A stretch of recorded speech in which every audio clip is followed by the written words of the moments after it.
All right, good evening to all of you. We're going to get started. My apologies for the few minutes in delay. We're having some technical issues with the recording, but I think we've got it figured out, hopefully. So we're going to call the meeting to order. We have the acceptance of the agenda, rules of order, follow-up from the February 29th general meeting and the April 11th special general meeting. We have two presentations this evening. We're presenting on the Tsikaristisere Dundee Trust and then the special needs and Jordan's principle. Business from the floor, and we have two resolutions and adjournment. So that's the agenda for May 2nd, 2024 general meeting here at the Snaihne Recreation Center. If I could have a mover to accept, Julie and Cindy, all in favor? Thank you. All right, so we have a couple of members of council who are not able to join us this evening, who are either sick or are out of the community. But otherwise, I think it's Sarah, Vanessa, and Tim. Two sick and there's one on travel. All right, we are hosting the meeting here in the district of Snaihne, and as part of our cancellation protocol, was rescheduled from 2 weeks ago, but we're back here or we've continued to be here in Snaihne as regularly scheduled. I do want to ask for a moment of silence for the members that we've lost in the community since the last general meeting. Observe that now.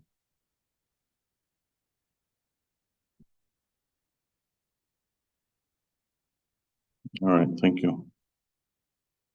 And so this evening's rules of order for our general meeting of May 2nd will start at 6 p.m. and we'll go to approximately 8 p.m. at which time we'll take a check to see where we are on the agenda. We do have two presentations and the business from the floor, so I think there's adequate time for those items. This is a public forum, so that means that we won't deal with personal matters in this forum. So it's considered a community open public meeting. Any individual items that you wish to discuss that are related to a one-to-one or a personal of nature, we'll take that back for follow-up. We can have a conversation after the meeting. The meeting is being recorded, so we have some cameras set up here that predominantly towards the council table will adjust towards the screen. So that is being recorded and shared on the YouTube video of the Mohawk Council. If you have any questions, please raise your hand. I'll make a list of those of your name and call upon you for your question. We ask that the questions please relate to the presentations that we have going on at that time. If your question is related to another matter or another subject, we'll ask that you wait until the business from the floor area where we discuss matters that are broad with council. As well, we ask that everybody please remain respectful to one another, and that includes to our staff. There have been some comments and derogatory remarks made towards our staff who are either here or not here. That will not be tolerated. So please remain respectful to everybody in the room, other community members, members of council, and including our staff at the Mohawk Council of Akwesasne who are here or who may not be. Any issues that can't be dealt with in this forum, we'll take back as far as a follow-up and report them back at the next community meeting as the action items. And we do have a couple of action items from previous meetings of February 29th and April 11th was a special general meeting. So we do have an area of the agenda that we cover as far as follow-up from the last meeting. So that's it for our rules of order for this evening's general meeting. We'll now take a look at the action items that we have from the February 29th. Which are they in the packages? Yeah.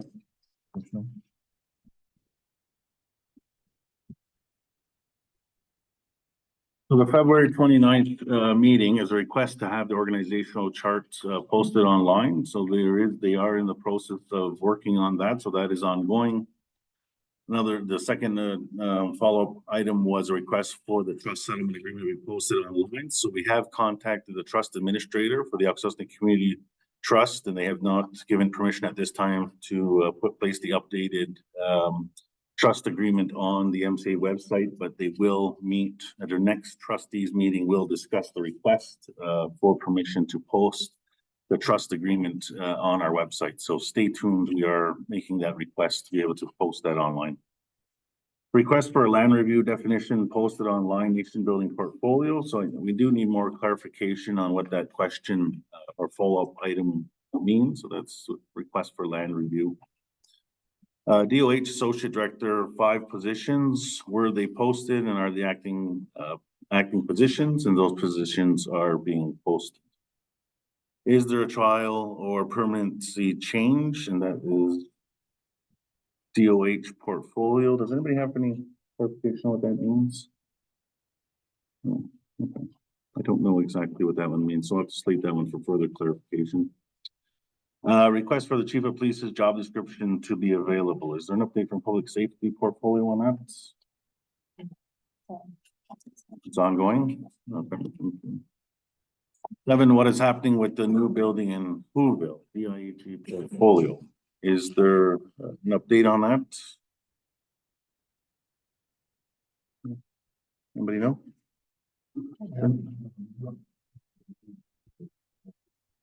Okay. They haven't had an opportunity to discuss that at the portfolio meeting. Is that what? Okay.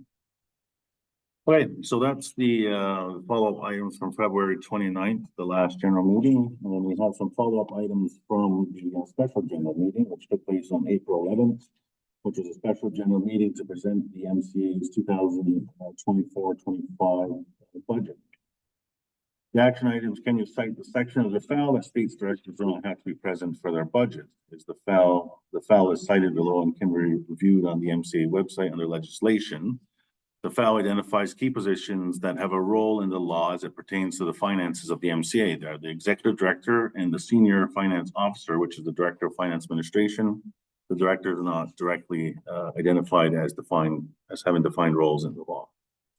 So we do have that the Akwesasne financial administration law is available on our website, and that cites specifically what the law is specifically there, and those are the sections that is in there. The other question was, what is the accumulated money the MCA has put on the Seaway claim all these years? And so that question was in relation to the cost, the legal costs, and I think that number has been reported to be 6 million. Does that sound? So $6 million in fees we have accumulated thus far, and before the referendum costs. So there's probably another $60,000-$70,000 for the referendum costs on top of that. So that was a question in relation to the negotiated settlement, or proposed settlement, and what we have spent thus far. So can we get an updated list of that? I'm not familiar with a lot of them. So I've just been handed a big list here of acronyms of all of the different things that we say over the course of meeting or presentations have been done, and that comes from the last special general meeting of the presentation of the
you that don't know me, my name is David Rothwell. I'm a district chief in Onerahtohko. Tonight I'll be presenting on the county stuff.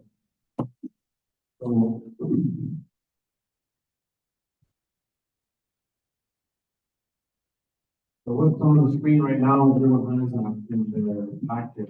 However, what I was presenting tonight was a version of what happened after the consultation report came. Give me 2 seconds and I'll grab one out of my backpack.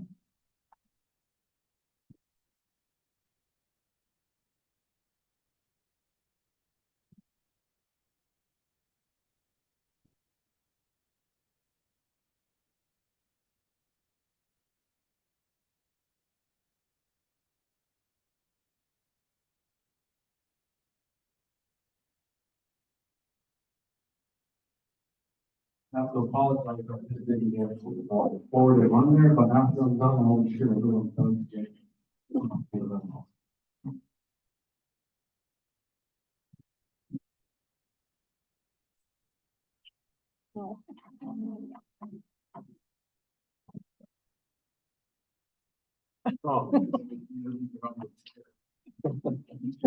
So after this consultation report was done, that information was brought back to an internal technical team. And so the internal technical team has received in that report identifying the individuals that make the team up, including themselves representing council.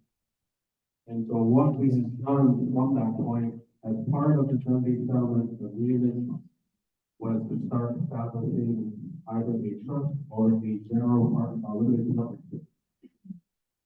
And I've gone through a different consultations and meetings and discussions, and we decided that the best avenue was to go into another trust separate from current trustee roles. And so the technical team started with John Law Group, which worked with us on this, and we started it. So what we did was we created an operating structure, and in there was the recital, which is the beginning of the trust agreement, describing a bit of the background and the history of what the trust is about. There's 15 articles, interpretation. The second article 2, creation of the trust and additions to trust property. Article 3, purpose of the trust. Article 4, minimum amount. Article 5, purchase of land. Article 7, duties of trustee. Article 8, power of trustee. Article 9, investment manager and consultation. Article 10, administrator. Article 11, trustee procedures. Article 12, trustee. 13, conflict of interest. 14, liability and insanity of trustee. And 15, audit and shareholders. And including that was section on transparency.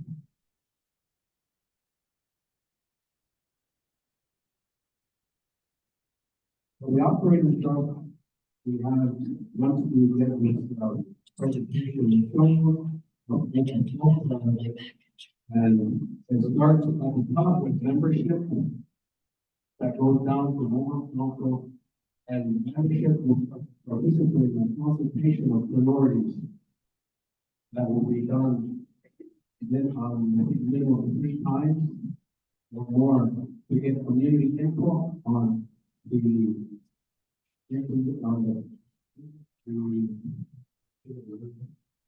information that community gave back from consultation on what they wanted to see the trust used for. And so those items that were identified, the process going forward now will have an independent consultant coming in to do consultations with the community to identify the top priorities out of those priorities that were identified by the community.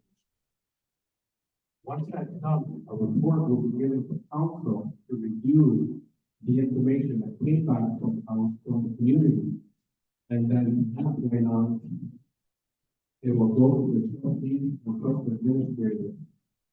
And from there, that's where the funds will be identified for those projects that will be utilized, given back to utilize back to council to apply the funding to projects that the community wants to see done.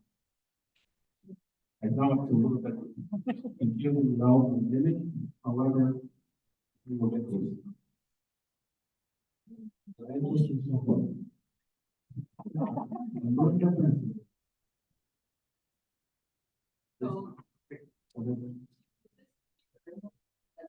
Package. This here is just the findings that were done each previous consultation of the meeting. On page 4, that says consultation will occur annually by a consultant to gain community priorities for the trust after the trust is established. So you had mentioned something about 3 times. So 3 times annually, like once a year. It'll be a minimum of 3 months.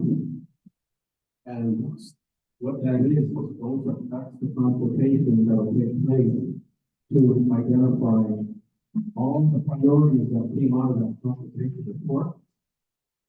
You get to select what priorities you want to see moving throughout the year. The 3 times is like the minimum, like 3 consultation meetings, right? Oh, Not- That's right, yes, not every 3 months, because what it does is it formulates up into a big, large report of what we've heard based on those consultations. And then that forms the submission to the trust. Okay, the section on the signage, that is, the silos, they connect the Tsikaristisere trust to the Mohawk, the Akwesasne, Tsikaristisere, Dundee, and Snaihne. So it connects the 2 together. So under sections 3.4 and 3.5 of the trust agreement, settlement monies are to be managed via a trust or a limited partnership. And that's where it came back to decide to go with the trust. So on February 27th, 2023, the Council of Akwesasne directed by MCA 2023 number 309 to settle the trust. In Article 1, identify interpretation, and then where it is definition. One of the areas during the trust development, the agreement, there was certain terminology that we needed to clearly define. The word beneficiaries, we had a discussion on the term effectively. And so, beneficiaries means is the Mohawk, the Akwesasne, and the Dundee.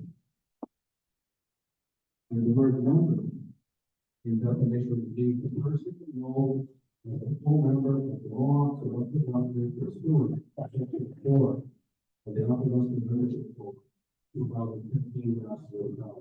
As a mechanism will replace compliance with money. And the purpose behind as part of that from time to time was in the future we wanted to be prepared in the event that the criteria for managing membership for everyone that this trust was designed to be ready to run. So we would have to go back to the agreement that has to go. And the question regarding the membership, is that allowed, anybody who voted on the referendum, be allowed to be a member in that case? According to the membership, this regarding bond, it has to identify where that member is living, which move on to the membership. That's why we reference the membership code. 2015. Yes, Is that correct? yes, that's what goes.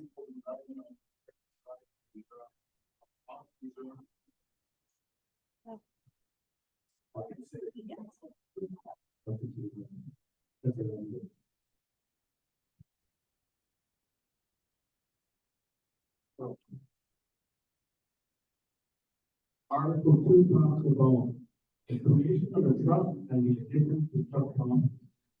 So, if you're a student trust, the parties to the agreement is the MCA council with the 5 trustees. And the addition to trust property. Additional new trust property includes money may be added to the trust with new terms and conditions.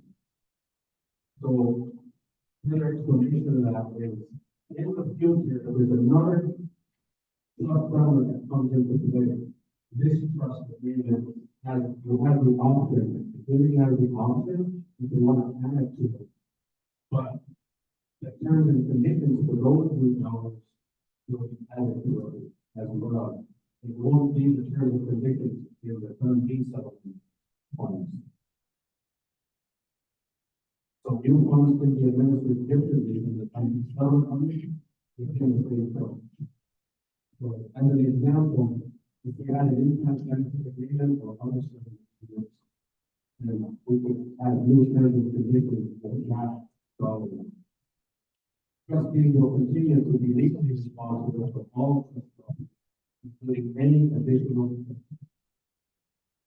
Any questions on that? Yes, sir. Is my request still in there? No, I didn't quite, but. For reading. Number 55 and over, $5,000 number. In this question. Oh. Yeah, one up here, Edward. Are you gonna, let us know what, the things that were identified, what was identified from this trust, the priorities? Yes. Okay. As I said earlier, you know, everyone's going to get this information, so when you should narrate it, see that, because that's what you're doing, that's what the community gave their consultation, and that's what the consultation was using.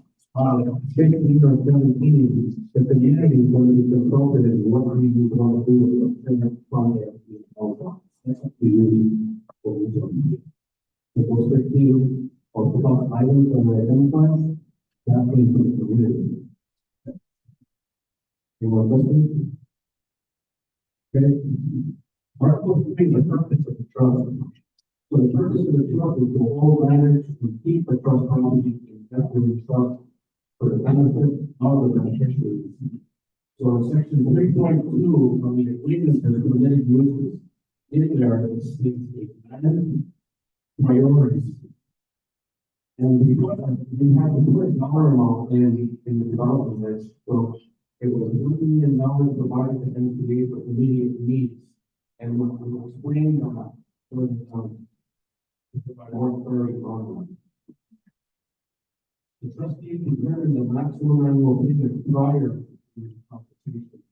So the dollar amount was going to be available, so we decided to report one to the community, so you are all aware of that dollar amount. And then we should define what we're going to do. And the priority will be identified again by community compensation. And the reason why we have to discuss the minimum of 3 is to ensure our board community participation. It could be higher competition, but we have to start at its minimum. That's not a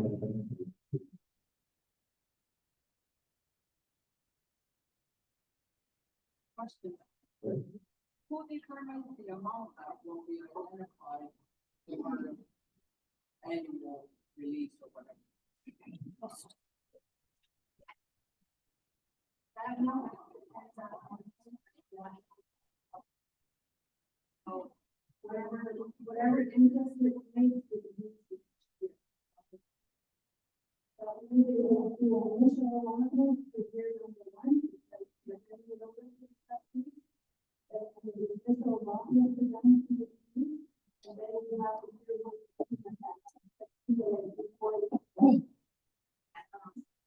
start it going. Year number 1 is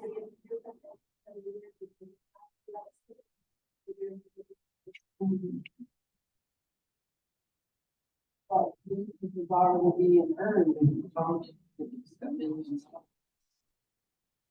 But the interest in the trust, we just have an investment property. But yes, there is interest in it, definitely. But it's not totally put on because it's not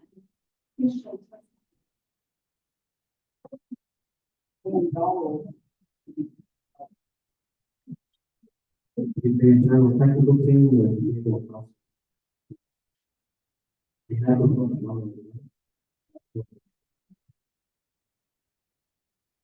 That's the initial though, right? So if you think about how the trust operates now, the existing one is they invest that money throughout the year. The money they generated, they didn't do a call out to the community and they make for the money's earned on that money, right? So what they've defined in this process is that because when we first start the trust itself, you can't say we've earned all this money because it hasn't been in the trust long enough. So then when the trust is signed, $1 million will be advanced to the MCA to do community projects. The next year, the 250 million that's in there, whatever that generates, that will be available. More, it will be more than $1 million. The $1 million is kind of initial to start with community projects.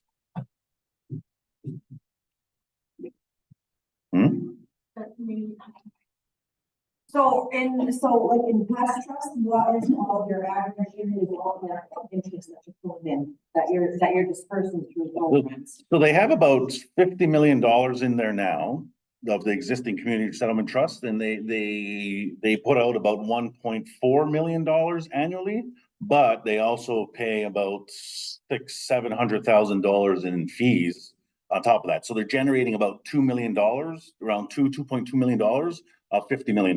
So after your admin fees, whatever they gotta pay goes out, like One 1.4 million on $50 million right now. Put that, what you just put that. So- So in that 1.4, whatever, so you're taking out your 500 or 600,000, whatever you said, right?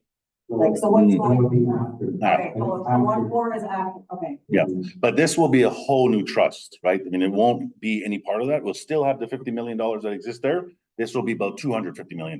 So if you take that number, it's ballparking. The fees will not be definitely that high because it's larger. I mean, we're talking, it's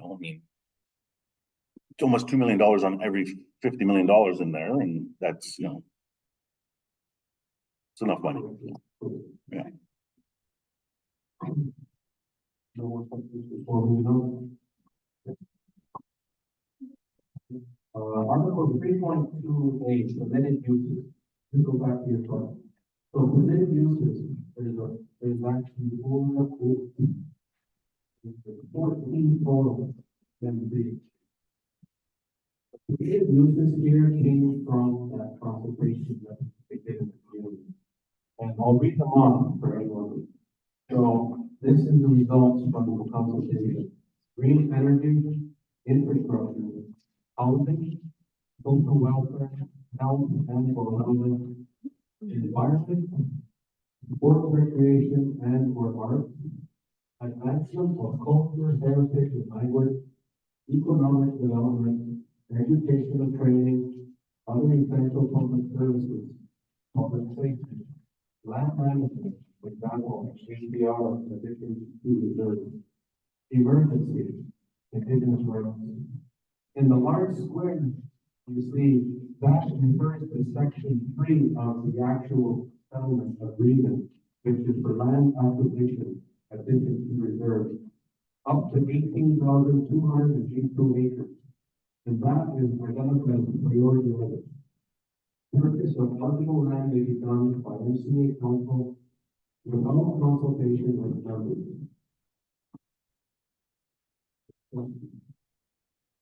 That part you just read, is that something in which, is already written in stone? Is that part of the agreement from the outside? Last year came from the community. This is what the consultations that were done. And that is what was the result of it. The community wanted to see the funds used for it. So when you look at this, these are broad headings. The interpretation in each one is kept in the context so that it is from a broad perspective. So that a lot of, when you do the minimum of 3 consultations every day, that is you look at these, but what you identify inside of that box, what the community sees, that's when you look at it.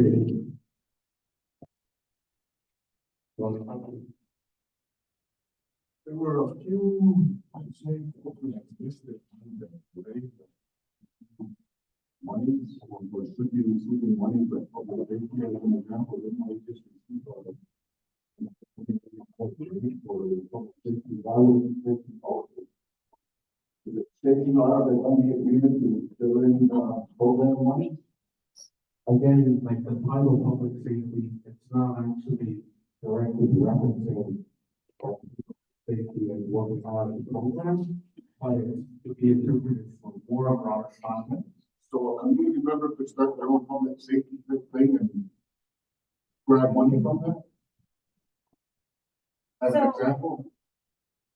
As an example, if you feel like there's some kind of initiative, like what was it, neighborhood watch, that could fall under this. You know, you want to do a neighborhood watch, maybe you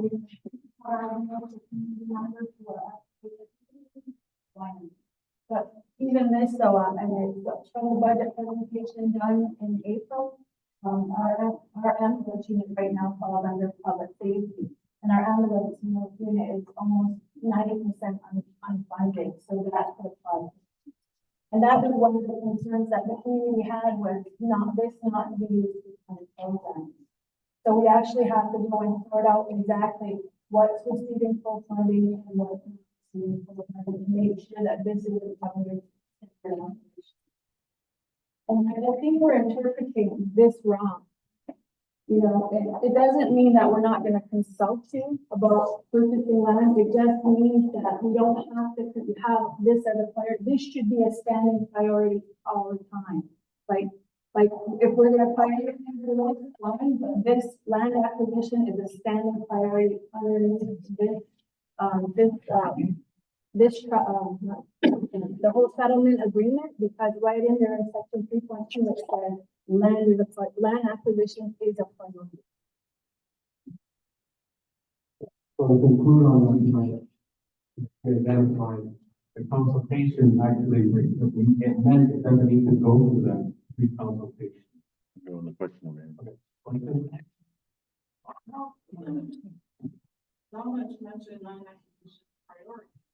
Does that mean if you have a chance to acquire land? Whatever money you use, and we vote for all the programs, and we want to go back to them. The total amount as I think I indicated about the 240 something. 50% of that is used for that's in the settlement. It's not, that wasn't put in the just, that wasn't established in the property. Part of the settlement.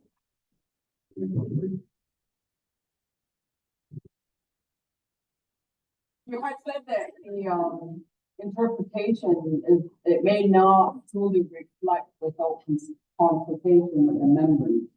I know at the last general meeting, there was a discussion about consultation with the community members on land acquisition. And you had, Abram, you had commented that it may not necessarily be feasible all the time. So.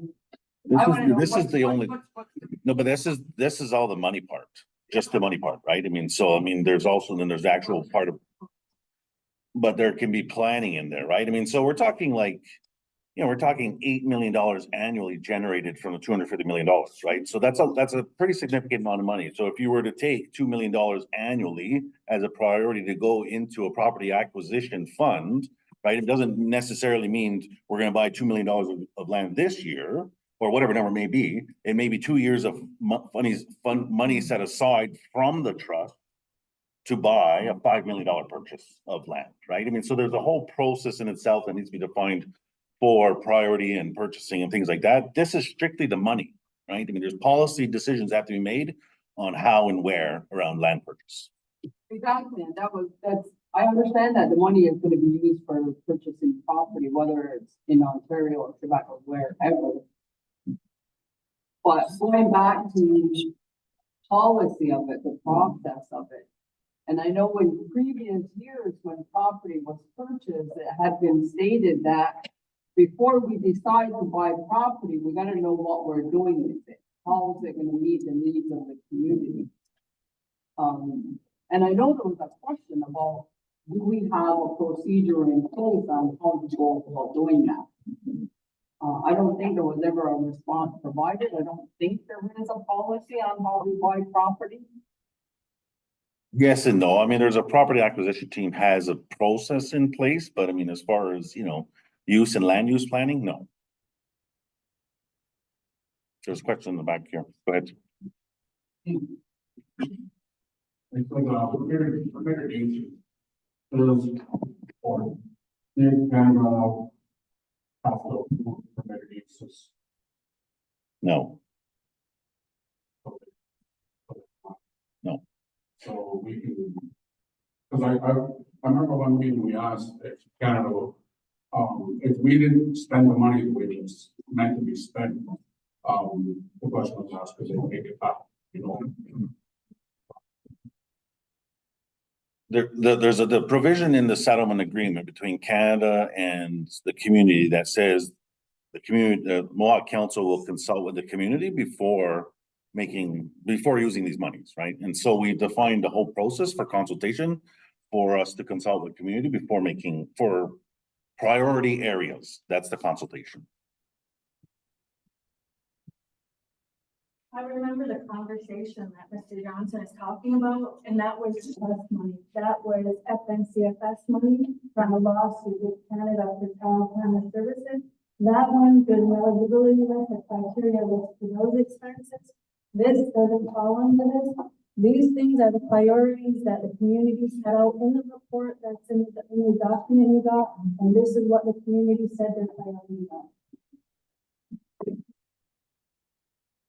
So you said, how many, priorities are you taking, like, so you have all of those for 8, 12, 15, everything? Land acquisition is always on the forefront, so how many others will you take, like, are you gonna consider per year? So like, you have all of those, and so like, me and my kids, we would fall under, advancement of culture, heritage and language, right? We would fall under that. So is it kind of like, roll of the dice or whatever to, like whether you get, that one gets in there for that particular year for like my kids' program to get money? Is that how it is? So what's gonna happen based on these 13, we have to do 3 consultations, at least 3 consultations a year. So because we found that we have to learn from our mistakes. So we're looking at the current settlement trust, and we need to go back to the community and say, okay, community, what's your priorities for the trust, the use of this trust money this year? So whether we do a survey, whether we do a monthly survey, and the top 5 comes in and say, top 5 of these 13, we have independent consultant hand that report over to council. At least they know where the community's priorities lie for that year. So, I mean, watching the results of the Akwesasne settlement priorities, it was housing every year for about 5 to 7 years straight. So it's telling us we need to address housing. So it is, that's why we need to do the consultation. So council is 100% familiar with what the community says the priority use for this money is. Okay. One.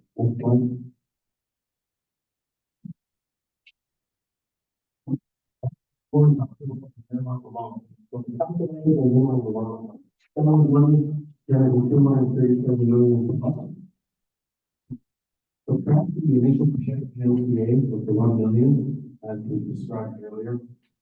Subtract costs for buying land, adjust annually for inflation based on the consumer price index.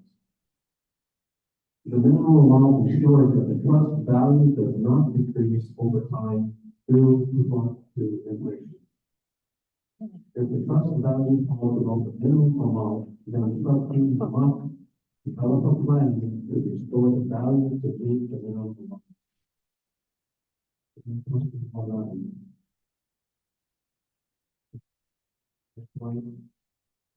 Purchase of land. MCA may access income and the capital of the trust property for the purchase of land. No community consultation is required. Again, that is in regards to the consultation process, the consultation in general. Any land that's identified will be brought or addressing it, whatever in the list of potential. and over.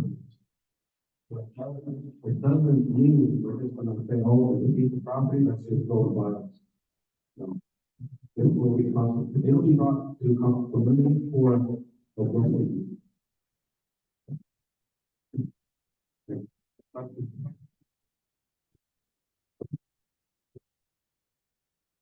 Duties of trustees for general duty, honesty, good faith, and standard of care.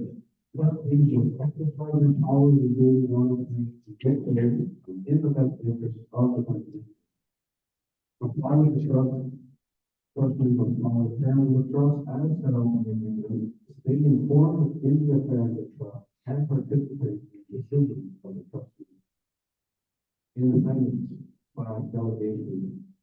Trustees are independent of MCA administration and beneficiaries and are to make independent decisions for them.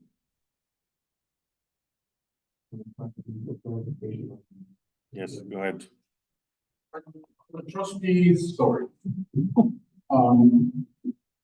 If they are nefarious with this, are they, is there any legal ramifications where they can get sent to jail or, you know what I mean? They can be held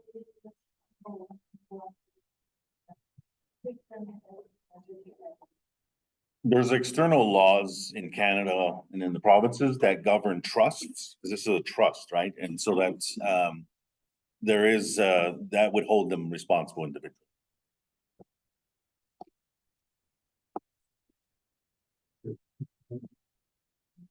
In addition, specific duties. Open the manage the bank account for the trust property, establish banking procedures for the trust, obtain advice when necessary, prepare and monitor and adjust the policy with the assistance of the investment manager, attend membership meetings and council meetings when requested.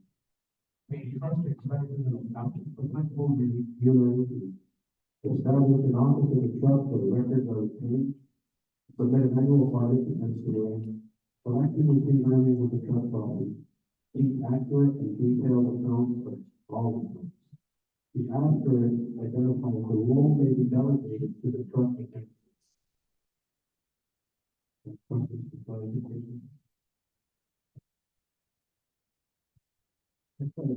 curious, I can see a role of the trustees, like, since it's a new role, and also that this all speaks to the role of the trust.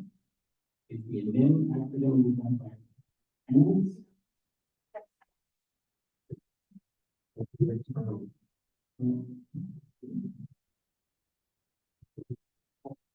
What's the, who's the trust administrator? Same person. That's a hired consultant, like maybe one of the big accounting firms, and they're how the trustees do the duties. So that would, they would have to select the trust administrator. It'd be a paid consultant. Well, the question that he just asked, will the MCA be doing that? And she said, no, it's the admin trustee that would be doing it.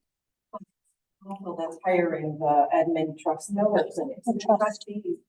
The trustees hire, yeah. That's how it exists now too, though, right? So the trustees oversee the existing money we have, and they hire an admin trustee and they hire financial advisors to manage that money on our behalf as a collective. Similar setup will be with this money. What is the purpose of submitting an annual budget to MCA? Why do they have to do that if they're administering the trust? It's for the administrative expenses that they're doing. So right now, Grand Chief said, the current trust administration fees is about $600,000 a year. So that means that $600,000 not going to the community. So if the trusts are planning on, the trustees are planning on something, their budget needs to be shared. It doesn't need to be approved, but it should be shared as to where it's doing. Because the community has asked council, where is this money going? And they can't provide an answer because they can't see the budget. There's not enough transparency, so they can't answer those questions. The budget, there's no spin off, not shared. Just like there's, just like the trust agreement, we want a copy to post for community view, and we're not getting that either. So we're trying to do this as transparent as possible, so the community knows the details of what's happening. Right in the back. Just the last time we had our discussion, trustees, right, the trustees, if we were gonna hold my meeting, it's because there's people that are on 10 committees, 20 committees, whatever it is. I'd say, well, this is a big responsibility, you know what I mean? So for them to be on, 500 different things, it's not fair to,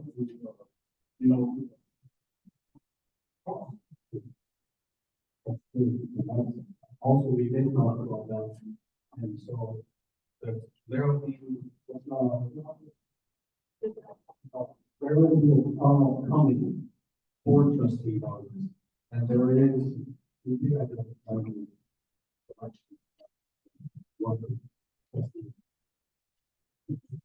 Mr. Johnson is right. We have to watch on who we're selecting, financial capacity, wellness, what do you say, care for the community, maybe the community activities. But ultimately, it's up to council to select who they're going. It's currently up to council who they're going to select trustees. And they get to select them. So, I mean, if things start going sideways, maybe they give more to on who they're going to put.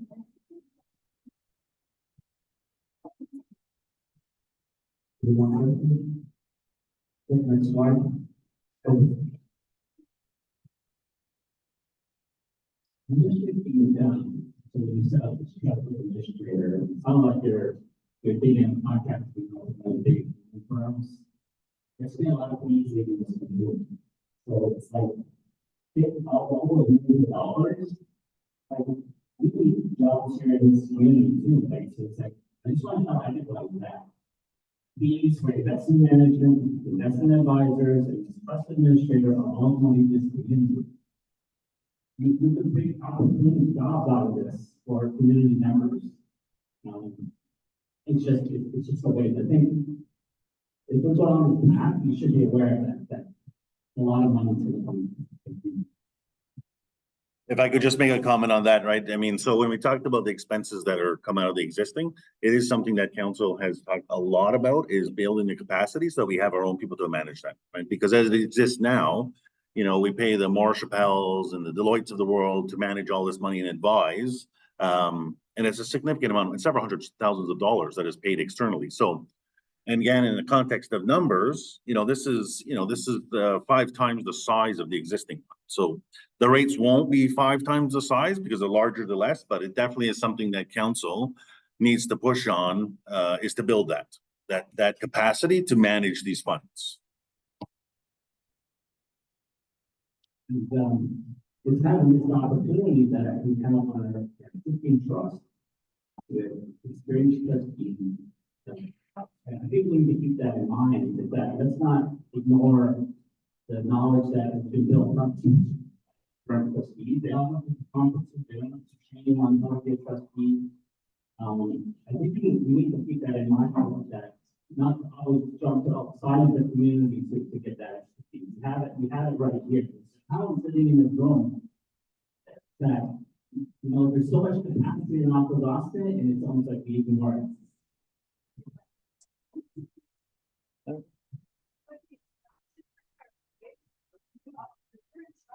A lot of the administrative documents, this is kind of exactly what I'm talking about. Deloitte is their current trust administrator, so that's already happening. And I do agree that maybe that could be all in-source someone to the community, maybe yourself and then consulting. It's something we need to build to. It really is something we need to build to because it's a lot. I mean, there is the expertise in the community, but we're also very hard on ourselves, right? So if we're paying a firm that's owned by our people several hundred thousands of dollars, like the community, we have to work towards that, right? I'm not saying that it's not possible. I can tell you that, again, council has talked a lot about this because, the Deloittes of the world are making good money. It should be our people making that good money. And now that, this pot is 5 times the size of the one that we have, we really need to push on that and build that capacity. That doesn't stop our people from doing that as well, because through the existing processes, as they look for administrative trustees, as they look for financial advisors, they go to the pool of people externally. That doesn't mean that our people can't be part of that pool as well. right? They have to get the credentials and meet the obligations that are out there. Some may already, but it definitely is something we need to press on, continue to press on and build it. It's a lot of money too, as well, so.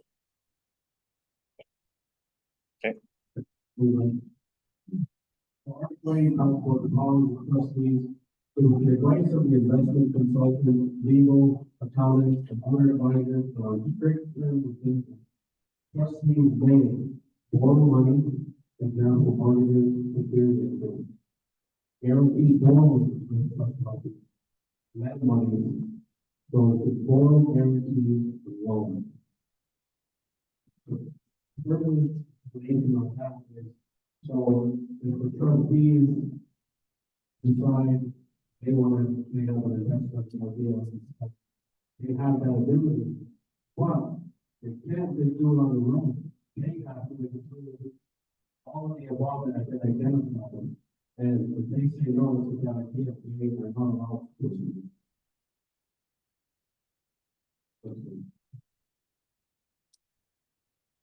Henry Trust for favorable tax treatment, continuation, make investments in approving investors, evaluate investment decisions to the investment manager as per the investment policy.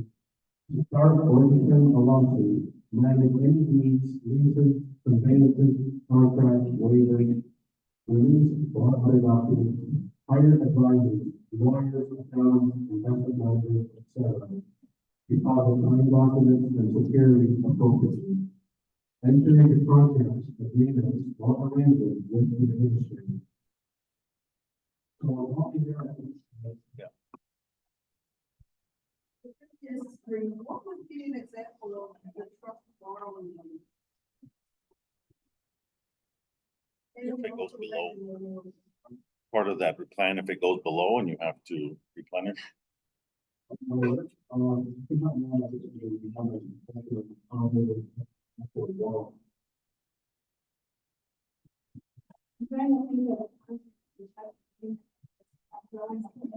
law allows us, but they said it our trust fund to be able to give them the opportunity to do that. And we just, I'm trying to remember the safeguards goes around it. I'm like, so go ahead with your meeting when you pull up the doc. See what get more clarity.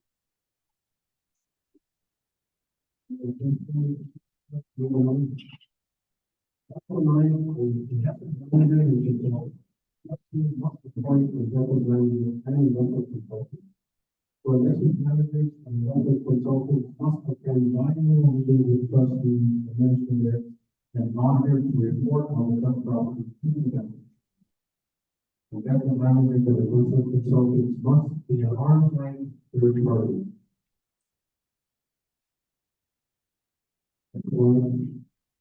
Administrator is appointed by the trustees from time to time for a minimum of 3 years. Paying for the trust property, responsible for clerical work, record keeping, reporting, activities associated with the trust property. Approving, issue of signing of checks or other means, payment to the trust property. So again, we talked a couple of slides on like writing or identifying this. And it goes back to one of the community respondents. This is opportunity for community members in the like or have that protection that gives opportunity to in the future to keep those expenses within our community. And one thing I want to add to that is it's important in our education system that we look at identifying what my other generation is as far as the school and what we're studying, so we're learning. So, the continuation of duties, maintaining the account and daily current banks or financial institutions. Attend the payment of amounts payable, including any administrative expenses. Establish a program for the education of the trustees, MCA, and the internal technical team, ITT. Assist and provide direction. Prepare appropriate materials for and attend all trustee meetings. Circulate all trustee meeting minutes. Create and manage monthly financial statements on the trust property. Attend and assist the trustees at MCA meetings of general meeting. Attend and assist the trustees at by annual meeting. Trustee procedure. The trustees meet as often as is required to the efficient administration of the trust. Trustee meetings take place in the traditional territories of the Mohawk. The quorum of three trustees is simply by the majority vote. The minutes of decisions taken in resolutions passed at all trustee meetings taken by administrators and summary provided.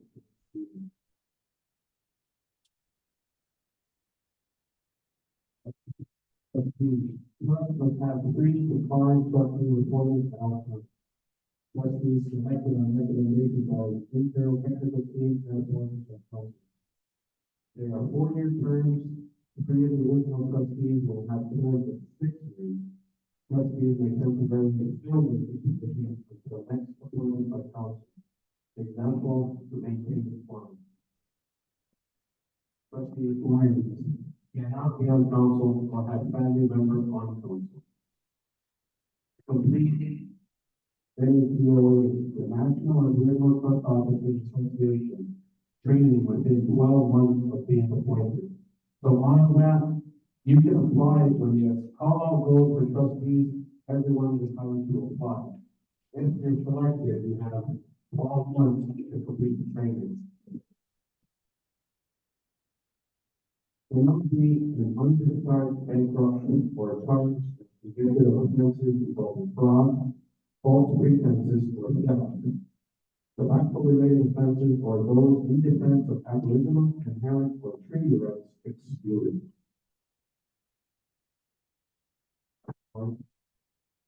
Conflict of interest. So conflict of interest defined at 13.1, real or perceived. Family members have same meanings as in the Akwesasne financial administration law. So during the development of this, we have to be ensured that we are always mirroring and reflecting back on the Akwesasne financial administration law to ensure continuity of the development. Trustees and administrator must disclose the relations and any conflict of interest. Trustees with conflict of interest not present at the second deliberation or vote. So in the event something does come up and the does pose a conflict of interest with one of the trustees, we will take the exclusion zone with particular conflict of interest. I have a question. With respect to the disclosure of your conflict of interest, according to the FAL, the trustees, who do they submit that information to?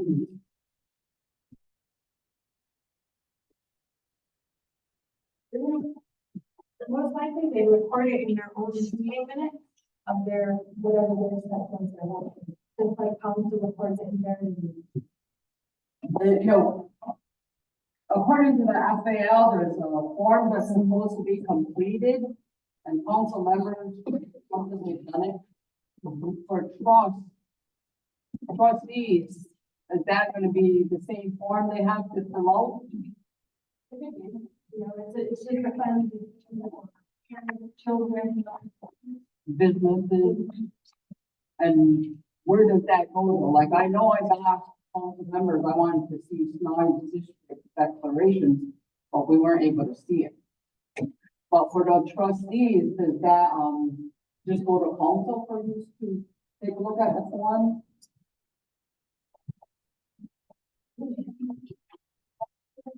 For that, it's almost like a corporate board, right? You're gonna have a mechanism to keep all of their records in order. So it will be up to them.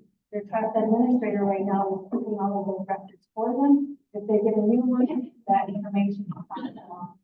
So they should be able to produce those declarations.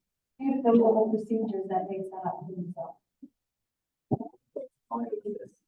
There's going to be manual connected terms to the trust.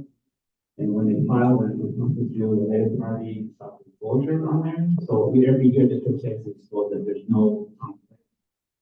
And that's basically, I mean, that's the regular stuff, but because I just was running in a meeting, it scrolls in minute, in a minute, that, the conflict may have to talk about any decisions, that relate to what the conflict was.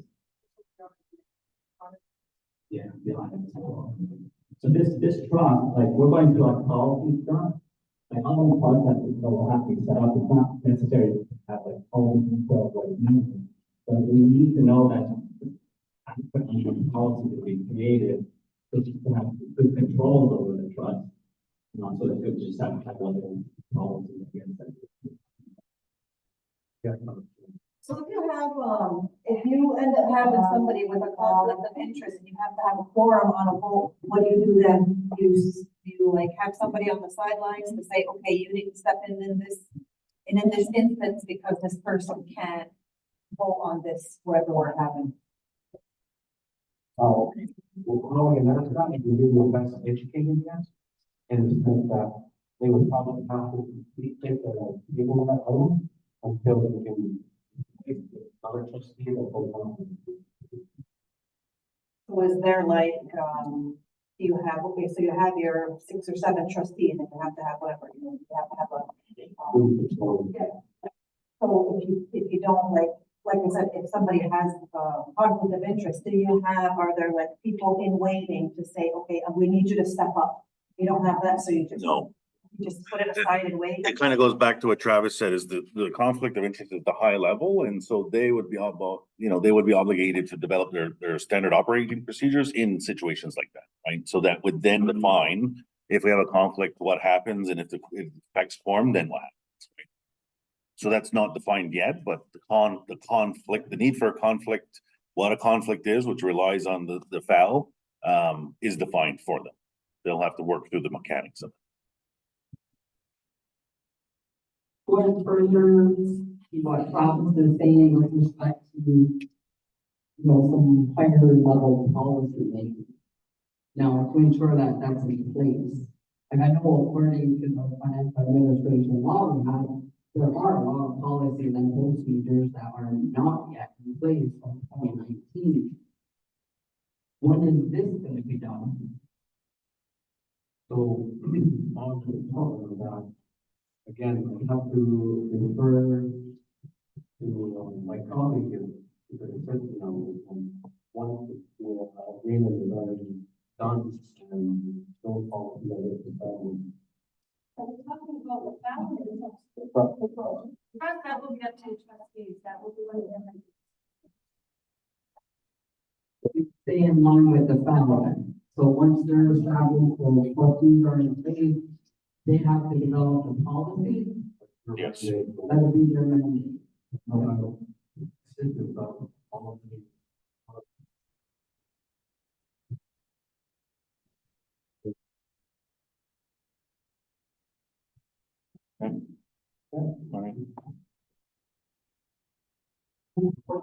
Liability in their name of trustees.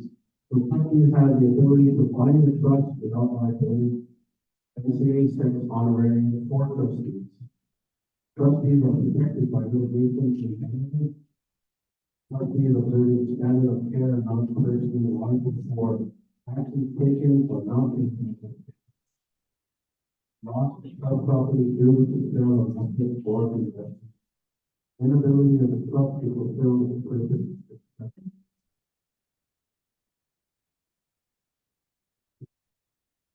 Item 15, audit and subsequent.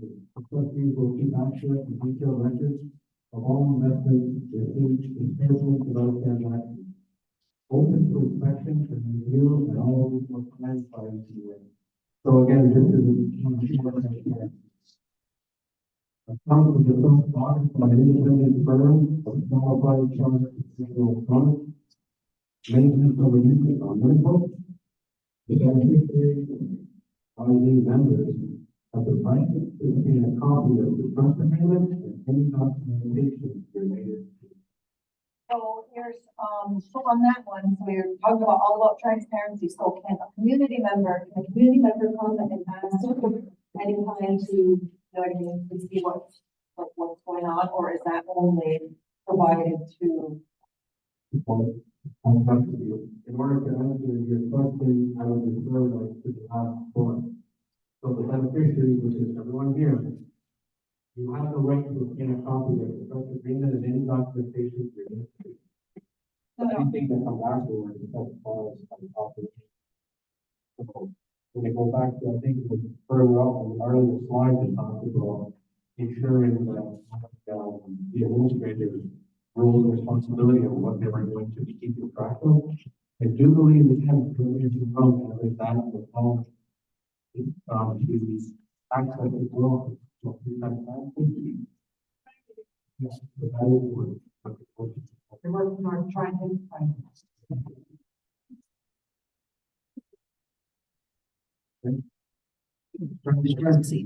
Council will not provide evidence, consultation with membership, the deep request of funds excluding the land. Trustees must provide MCA membership with biannual reports. Make development of reviewing records and documenting the management and use of the trust funds. Design of the administrative fund. Keep a summary of minutes of each meeting of the trustees as prepared by the administrator. Provide presentations on reports and management of trust funds at general membership and MCA council meetings as discussed. Council will provide trustees and membership with reports showing expenses against the provision uses to which funding was.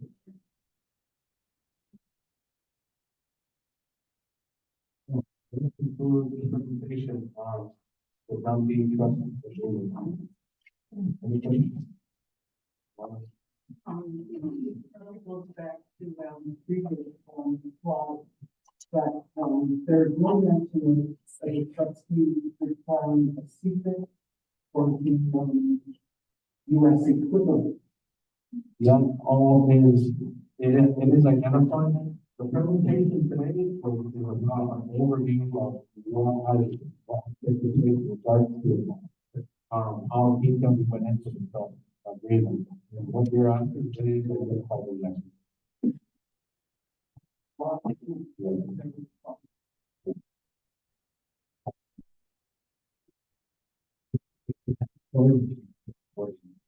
The role of MCA to be on compliance and so every quarter they would forward to their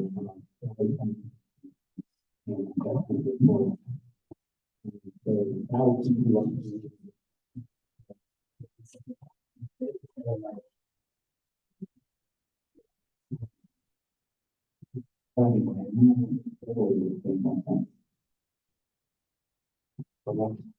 think, again, there's an internal testing, one going through the original. We're talking about pulling, under the, why do we look at the biannual versus quarterly? I think it has to do because of the size of it and then the duration of it. It was. Let me get back to you on that. I emailed you or generally circulated within MCA's website or something, just to ensure that answer is given correctly. I don't want to give you a message that I don't know if it's wrong. Okay. Any final questions on this presentation? Yeah, go ahead. You say community, it's not, I went to a couple of cases, I was the only one there. I was the only one there. And I crossed the border to the senior center, there was 60. Is that the community you're talking about? Community. Not a community. I'm talking about a community as a whole. Where do you find it? We got a good start here. I'm kind of hungry. I don't, Yeah. Any more questions before we go? If not, All right. what I want to see is that the posting for trustee as well is coming out, and I encourage everyone to read them in consideration. Are they going to be bound by the MCA Onerahtokha policy? And this is the ICT, it will be savings for ones identified. You look at, you have a manual, you identify.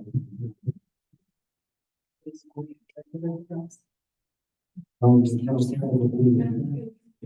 Okay, yeah. Thank you. And the other one? It's the same as Mohawk Council.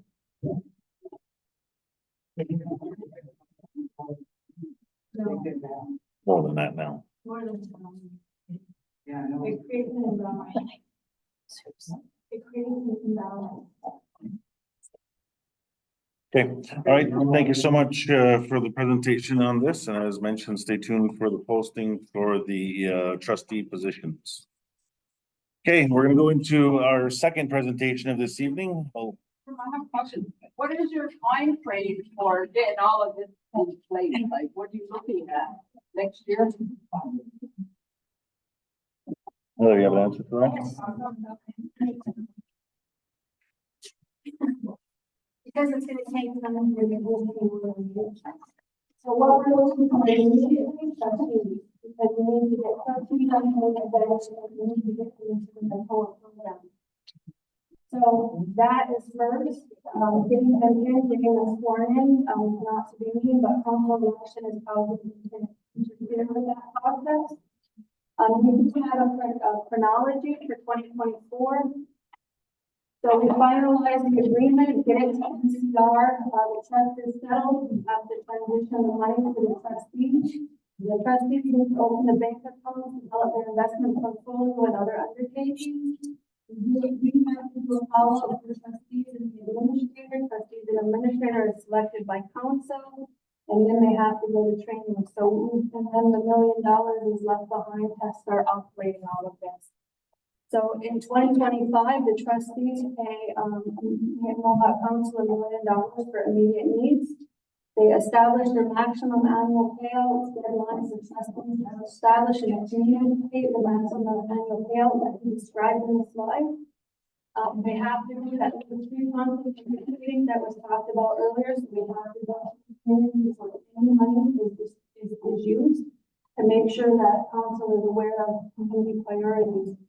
MCA prepares the annual allocation plan before anything is actually handed over. They have to do and say, this is what we're doing for. And the trustees have to make sure that they fit within the 13 boxes out there.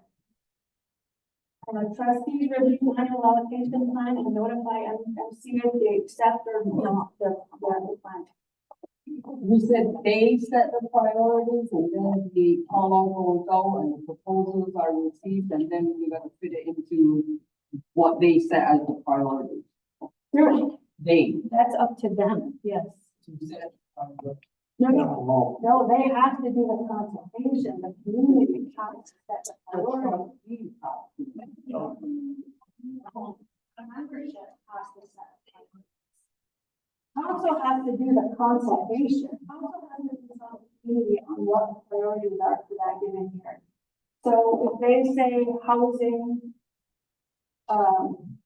culture, language, and green energy, and if those come in, as council and technicians have to go and write a technical plan for the money and deliver it to the trustees.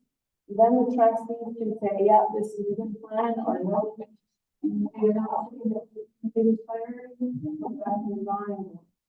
So the plans have to be in place and they have to fit the priorities that the community says is a priority. So if housing is number 1 and I don't know, one of public safety is number 10, probably won't be, but just say it is, council shouldn't be coming forward with a plan for public safety because it came in that low. Do you know what I mean? If they have to build the plan according to what the community says their priorities are. And that's why it's requiring constant consultation with the community. Like we said, we're trying to build in security, transparency. Did that help at all? Yes, go ahead in the back. So is there a threshold for the community consultation? Because it seems like only Brian. Save ourselves. There's not a number people who attend, but there has to be at least 3 consultations. We did, Cheryl did 5 last time. We did consultation in Cornwall and on American side, but there has to be a minimum of 2. Okay, we're good on that. Okay, all right, we'll go to Julie, who's gonna present on the special needs fund of the MCA. Julie, we'll turn it over to you. Thank you, good evening, everyone. I'm going to present my special needs policy that's in place currently. So I'm not going to read it. Everyone can read it, you have it there. But the back in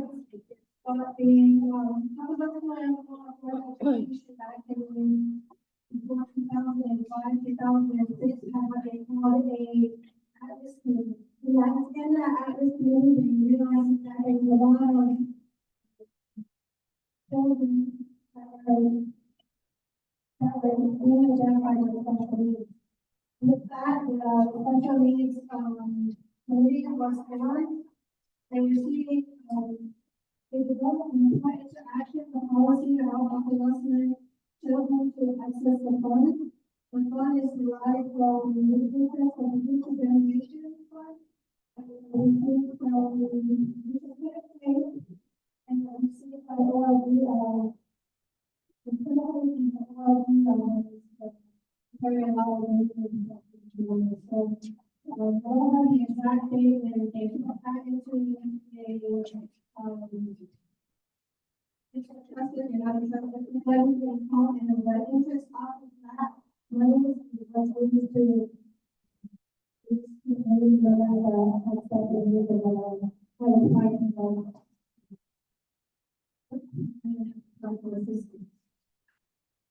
So the fund was initially used for financial assistance to purchase special needs devices. In February of 2008, when the membership of the special needs community.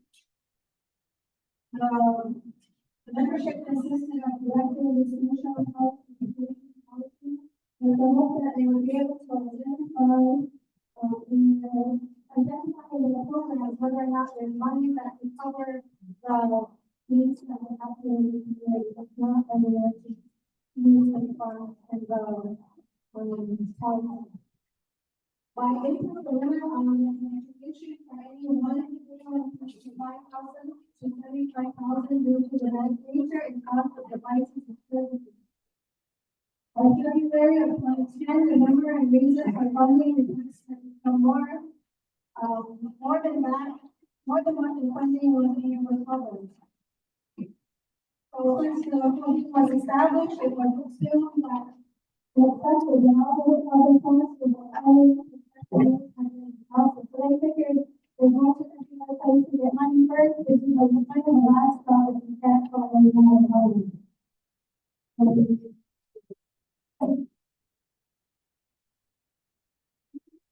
So one of the things that changed by this mountain was when the age of initially was 18, it was raised to 21, because the community event was raised to 30. Well, it's kind of all things to play and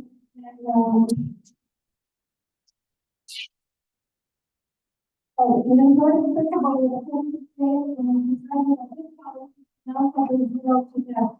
So the policy initially started out as being a policy that's for children.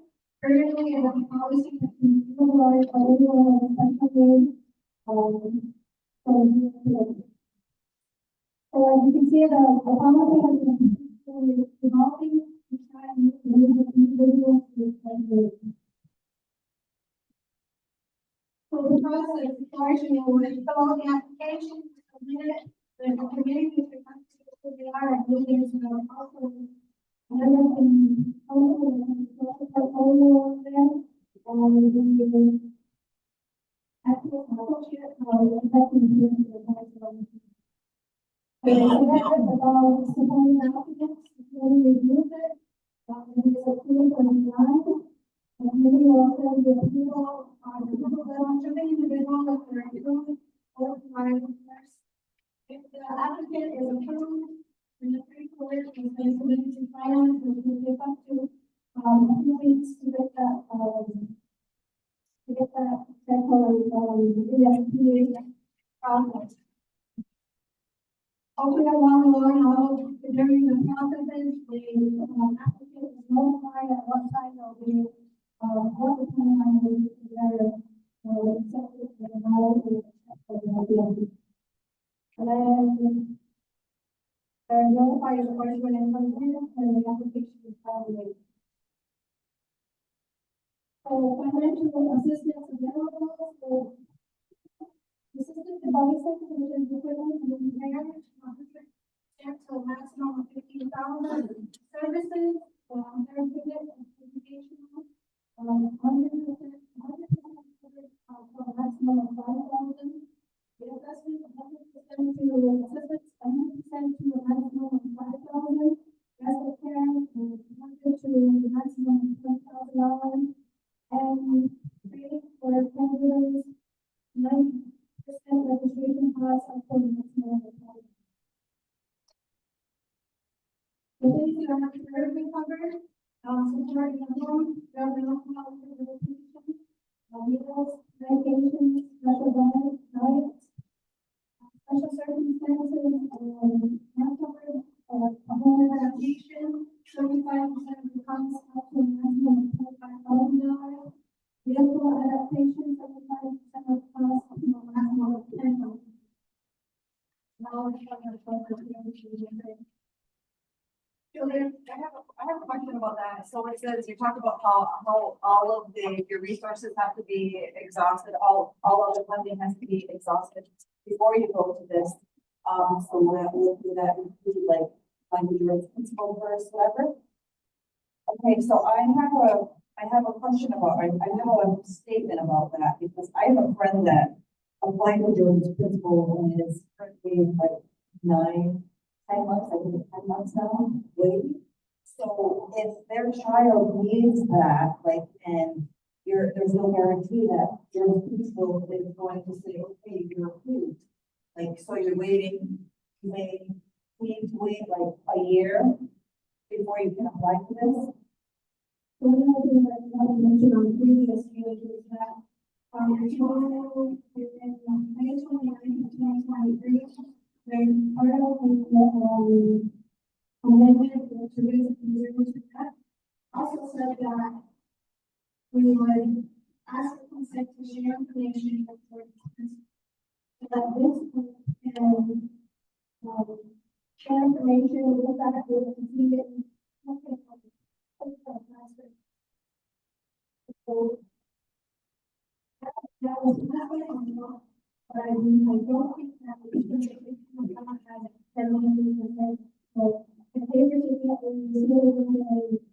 an acceptance of the letters principle, then ideally they would be supposed to kind of feel very finance. So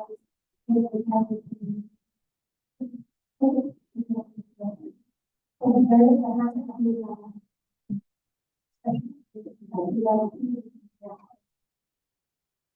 there are actually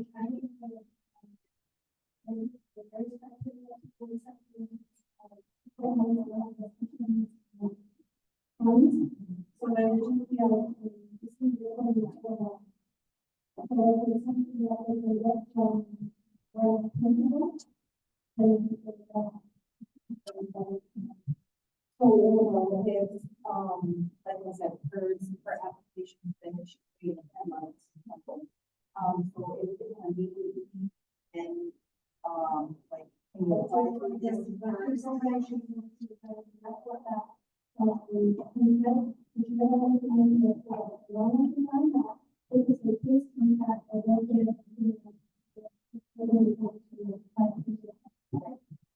We'll go in the back first and then we'll come back to the front.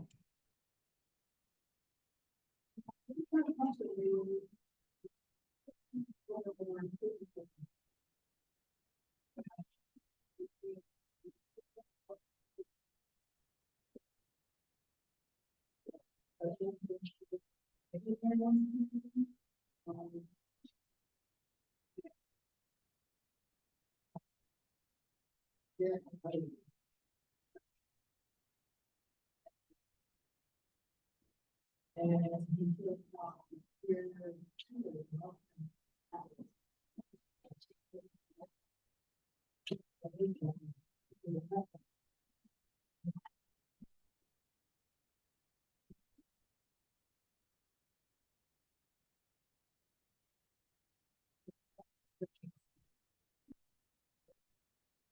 From what I was told, the associate executive director, they have a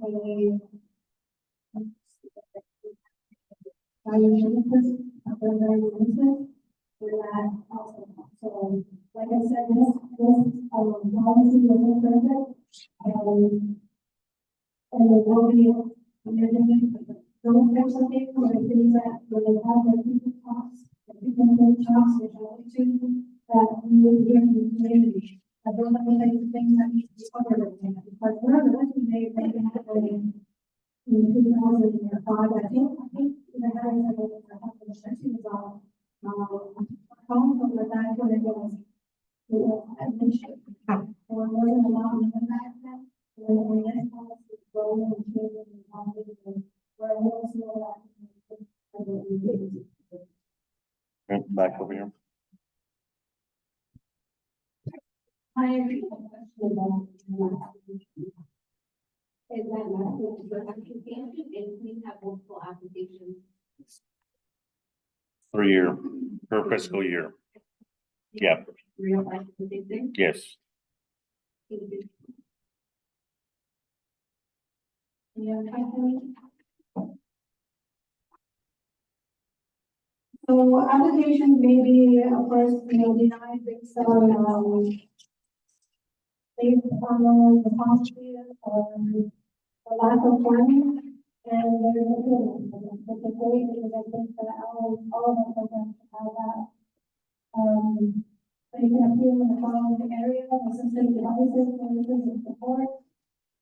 The funding procedure is appointed to complete form, which is the SM appeal dash 2011. It can be, something like it, the section that is going to be, you can get it from the OH section, or you can get it from the internet, anyway, so you can get it, social. So then, you can fill out the submit a form with all the documentation. You can deliver it by hand or by mail. I've got a quick question to say, it could be denied based on funds. So is there a set budget per year, and is the committee required to report quarterly to let the community know how much money is still sitting in that pot of funds? Because it wouldn't be fair to somebody that needs to access it more than once or twice a year. It's very helpful to the child or the individual to whatever is being granted therapy, whatever it needs to be, so that they have a reporting on the not like community with that. Be back on that phone. There is no reporting mechanism at this time, again, like I said, there is the opportunity that we want to have to discuss that to the program that they can and as Ranjit said, it is usually once a year that we're able to be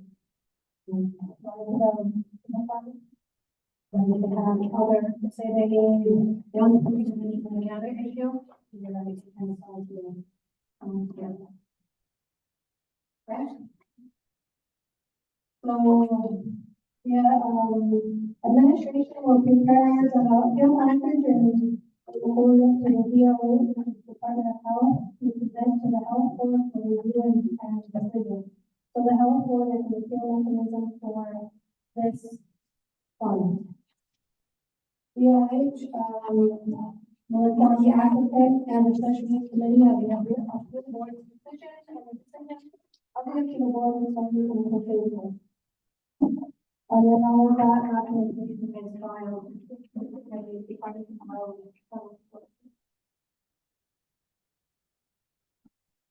So as you can see, one of the reasons that we decided to put this on the agenda tonight is that the fund itself hasn't really been utilized to its full potential, in my opinion.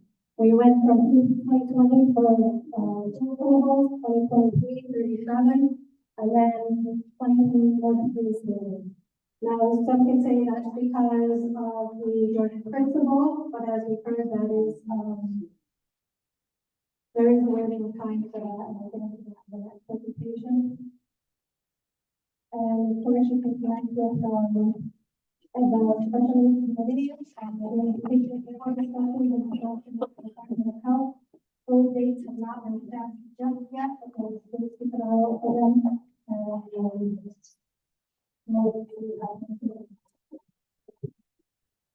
Any questions? No? Okay. Yeah, go ahead, Paula. Station for eligible recipients for, it says, children in childhood disease. But it's not restricted to children, right? It's for even adults. So any enrolled member of the membership pool, but you have to be a resident in the Northern area. And then the document, it was perfect, and then the last goal in the so we're quickly, volunteering with that, with the building and for the personnel, because one of the issues that were, I think that was any other questions on this document? All right. Okay, thank you. We'll go to the next presentation. And you can check with me again, because my counterpart is at 6 today, and they're the one that's having pickup. So I am not on the Department of Health, so. So, Jordan, I'd like to thank the Department of Health for giving us all of the, building design tonight that they provided, so we have to give the initial, program.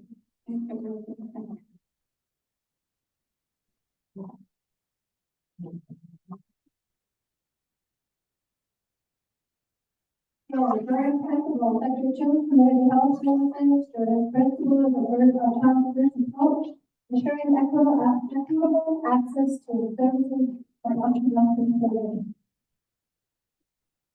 So the story of Jordan River Anderson, I don't know if everyone has heard this story, but I'm going to take the time to read the story.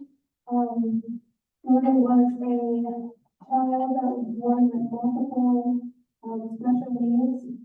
He was in the hospital for the entirety of his life. I believe he was 5. And the government was fighting over who was going to pay his bill so that he could go home and be in his own community. And they wouldn't let him in the hospital because they said, well, you're going to pay, who's going to pay to take, to have you go home and spend time with your family. So in response to that, he never left, he passed away. And then there was a law in place that said that the next asserts that when there's a dispute between federal and provincial governments over the cost of services for First Nation children, the government entity first contacted should pay for services. The cost can be sorted out later, ensuring that the child does not suffer in the meantime. So this one really hits home because this could very possibly happen within our jurisdiction here in Akwesasne because of where we live and because of the borders of our. So what is Jordan's principle? The definition, the official definition is a commitment to ensure that First Nation children receive the services they require in a timely manner. The purpose to guarantee that governmental and jurisdictional boundaries do not delay or prevent First Nations children from accessing the health, social, educational, and cultural services they are entitled to. All registered First Nation children under the age of 18, so this one does have an age limit. First Nation children entitled to be registered under the Indian Act as amended from time to time. First Nation children who have one parent, guardian who is registered or eligible to be registered under the Indian Act, and living on or off reserve with at least one parent or guardian eligible under the Indian Act. What are the services covered? So health, social, cultural, educational, anything that can enhance the child's education, health, social, or cultural needs. So they have some examples, mobility aid, wheelchair racks, mental health services, medical supplies, medical equipment, social work, land-based activities, social programs, personal support, elderly care, respite care, tutoring, school supplies, teaching assistance, assistive technology. And some of the families are not to be covered we apply for other services.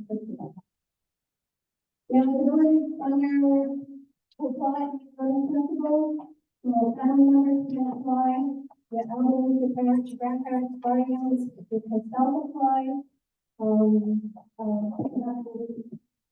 citizens self-apply, yeah, for themselves.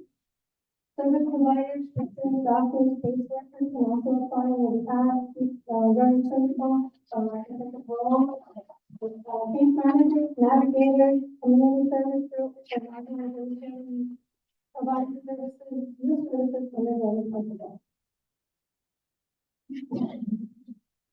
So where can I apply? You can apply at Indigenous Services Canada, mode of communication, all applications, procurement, and communications it's all online and through email. The payment process and includes vendor payments and reimbursements, which may experience long wait times due to the processing.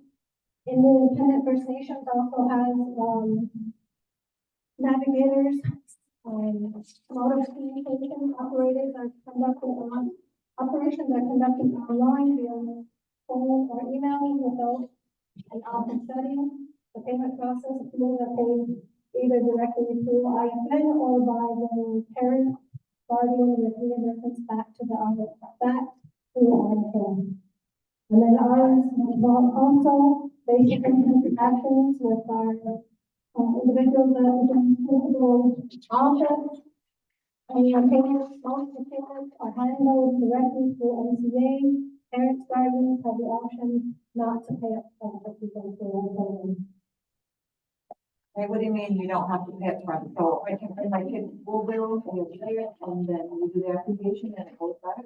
What I mean by that is it says that if you went through the services, they do reimbursement. No, I'm not comfortable with this. Parents, guardians have the option not to pay up front. Yeah, it just means pay and get reimbursed, that's all it means. It doesn't mean that you take the bill and you get paid.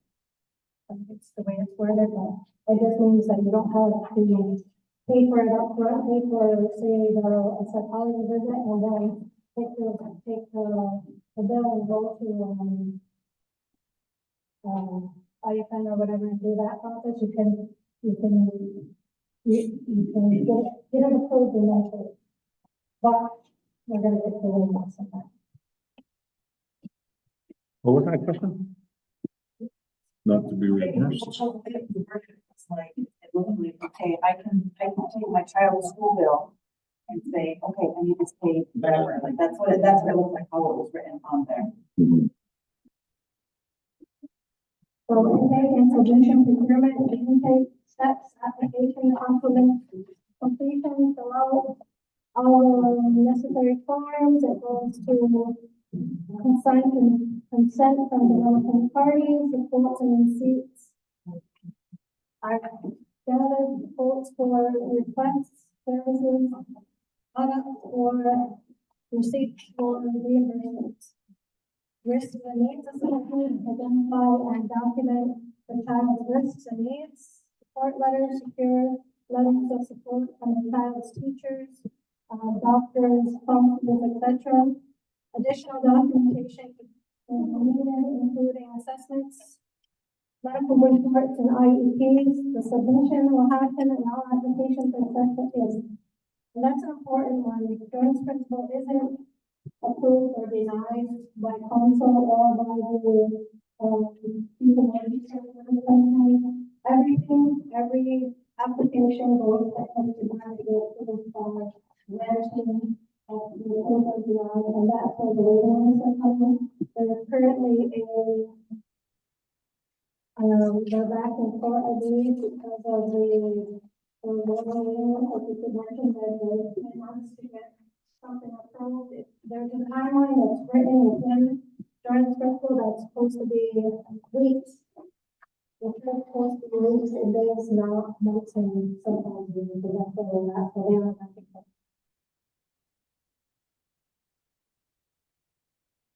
Key points on application process. So the approval is not guaranteed. They are not automatically approved. The review process, is by this. The Jordan principal evaluating each application to decide on approval or denial.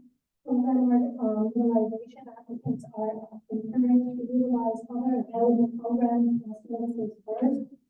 Advocacy, the parental guardian consent, we advocate for the child with other MCA programs and services. Privacy, we uphold strict confidentiality to protect the privacy of children involved in application and emergency situation applications concerning health and safety are prioritized and treated with immediate. So that's the statistics, application, total set is 206 decisions, 408, and then 100 Learning for approval, we have $750,000 funded, 19 partners for national review and 7 denials. Presentations and outreach. They've done presentations to the things not outside the vocational rehabilitation program, family members, special needs committee, state earlier staff, school discussions and formal, target support to pursue children, and their partnerships Indigenous Services Canada, also independent First Nations, the principal local government and services providers, and formal SND, Onerahtohko, and Akwesasne. Julie, are the application sets just for? This is our application. So, their witness day, May 10th, at the Mohawk Recreation from 3 to 7 p.m.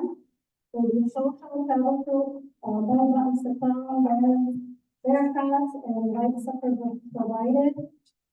And this is to celebrate, on May 10th, they recognize their witness day to honor Jordan River Anderson's life and legacy of raise awareness for Jordan Festival. And those are the names and your people. Kevin Lee Buckshot and the program manager. The navigator, Michelle Thompson, Rachel Delon, Sarah Peters, and the assistant consultant. Go ahead in the back. How is it that we support this program?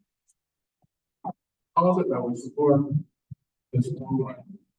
It takes longer for a disabled child to receive any kind of help, or if that disabled child goes to hockey stick, it's okay. Like how is Mohawk Council support this? You know, like. So the program itself was a submission made to Jordan's principal for a local administration of the program. So we received funding from them to staff a program to assist people with applying. So that's how, you know, that program exists in the MCA, and how large submissions would be is that essentially a community application is made and the department approves it. The problem is, right, is that the backlog is a result of several individual, likely very complex applications in there that are being reviewed one by one. Now, I know that, you know, it looks very silly that, you know, somebody's waiting 10 months. We make an application in January for sports in March and it's approved. But from it's a group perspective, you know, they look at that versus, you know, every individual application. So $750,000 that was approved, how much was for how much? That would not be reflective of that. No. Yeah. It's a real problem. The department is struggling with, basically, it's almost like a claims adjudication. You submit your paperwork for, you know, reimbursements or approvals for a service, and the department, the Indian Affairs, is getting all of these applications that they're individually reviewing, and it's causing all this backup.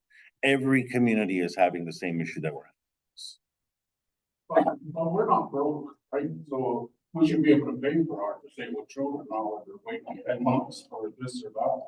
the hockey people should wait in their house. Yeah, there's a Because couple. we have a disabled person in our house. And I look at Akwesasne through his eyes, and he is a community member, and we are unaware of a lot of the services that's out there for him. We hear about it, like just by whisper, just have no, you don't have a thing in the middle of the Indian Times that says this is the services for our, you know what I mean? So he loses out, but he's the same as me, he's the same as you, we all the same, he's available, he's available, but how do we know? So one of the reasons why we've shared the special need fund is that as well, so that's available. I mean, there is some collaboration, as Julie has mentioned, that can happen between the Jordan's principal and the special need fund to make sure it's either bridge financing it or the special needs fund is approving and the application to the Jordan's principal may perhaps be removed, right? I mean, so there's some collaboration happening there. It is a huge, before Jordan's principal was introduced, supports for special needs was very scarce. And that's why the special needs fund was introduced. It's gotten better over the years for supports, but the Jordan's principal has slowed down a lot and it's very frustrating. And so the MCA arguably could put more money into the special needs fund to start meeting those extra demands, right? We just haven't done that. Like here, okay, when we were young, I said there wasn't as many disabled children as there are today. There's a lot of disabled children. And like they said, that has to do with even mental or physical, it doesn't matter. Yeah. But there's like further behind the curve comes to special service and needs of communities, where those are taken care of. Very normal these disabled individuals. You find that MCA has funding those kids, regardless of how old they are, because the disabled person, I think, should just fall. But it's so frustrating when you hear about, hey, there's this fund, how long to do, and it's just like, it's a state. It's hard to move. There's a things. Seems like much here.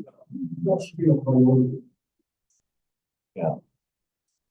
Simply see a lot of children and we're worried about capital projects for this and that,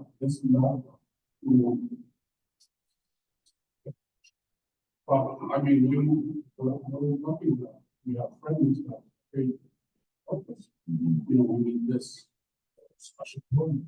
Yeah. So one of the things that we are challenged by as the MCA is eligibility lists that are dictated by the external, right? And so the Jordan's principal is to a certain degree that. But I will say that, the previous conversation around the trust, and one of the priority areas is the social welfare, health, and well-being of the community, which means that these programs can be expanded like the special needs fund from the proceeds of the trust that we're going to be setting up now, right? The big challenge is always the administration part of it, that we have to make sure we have the infrastructure to do that. Or, the processes in place to be able to meet the needs of persons like you described. We have a question up front here.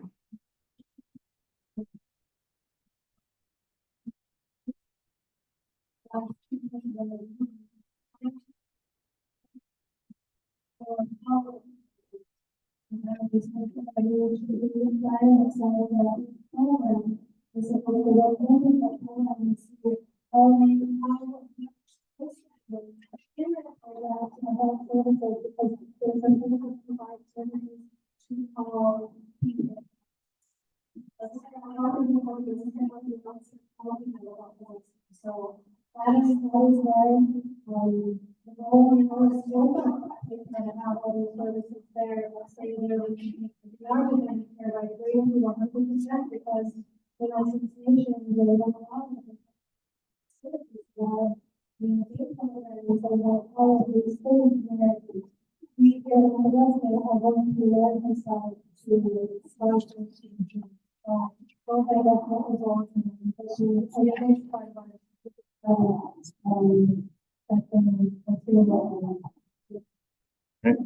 So any other questions on this? Okay, So, during principal application, so the last application kind of got like pushed through real quick. So would you say that you're better off, like as an organization, or a group, whatever, to do a group application? Do you think you would have better success, better and quicker success in acquiring your funding for them? it's definitely something that we should take a look at and seeing what those areas could be, right? I mean, we have to be creative that we're not making a submission. They'll say, oh, well, instead of 10 people serving, we need 10 applications, right? So, I mean, I think there are some areas that we definitely could look at to get approved faster. And I'm asking because, like, I'm in the process of doing applications for my children. Like their school, and so I can't do one for all three of them. I have to do one for each individual one, right? And so, and then what we were told was that, you know, so there may be 20 people, 20 kids, or, you know, families doing applications for 20 kids, and they may all land on different desks, right? But we're all the same. Like, Yeah. It's definitely something we can look into, we'll see.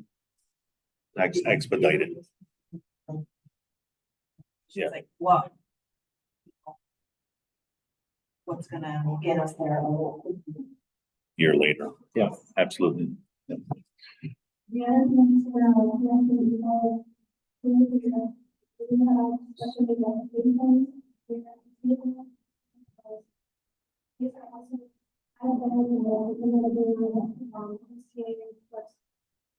Okay, all right, thank you very much, Julie, for that information, and again, a lot of that information shared on the website. There's lots of handouts over there for you to pick up and find more information.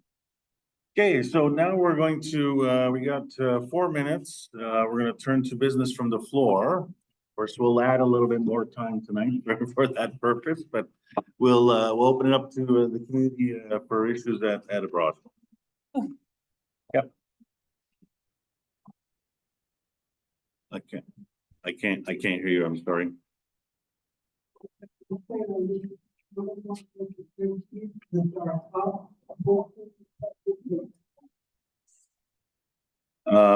So yeah, there was a question a couple months ago whether or not there was an ethics charge against myself as the Grand Chief. There was an ethics charge that was filed in the Akwesasne court. I was notified that charges would be laid against me. I did make submissions on my defense, and based on my defense to the special prosecutor that went into the court, they recommended that the charges be withdrawn. So the charges were withdrawn from the Mohawk court based on the information that I provide. And so the costs is simply associated with what the MCA has had to pay for a special prosecutor in the process in the court. Okay.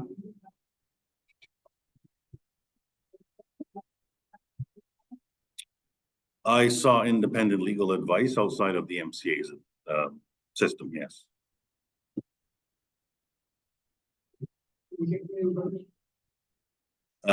Yes. Okay. Okay. Go ahead.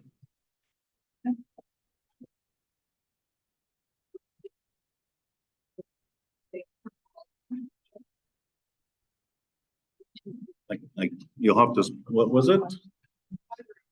Oh, the fiber update. Do we have an update from portfolio on that?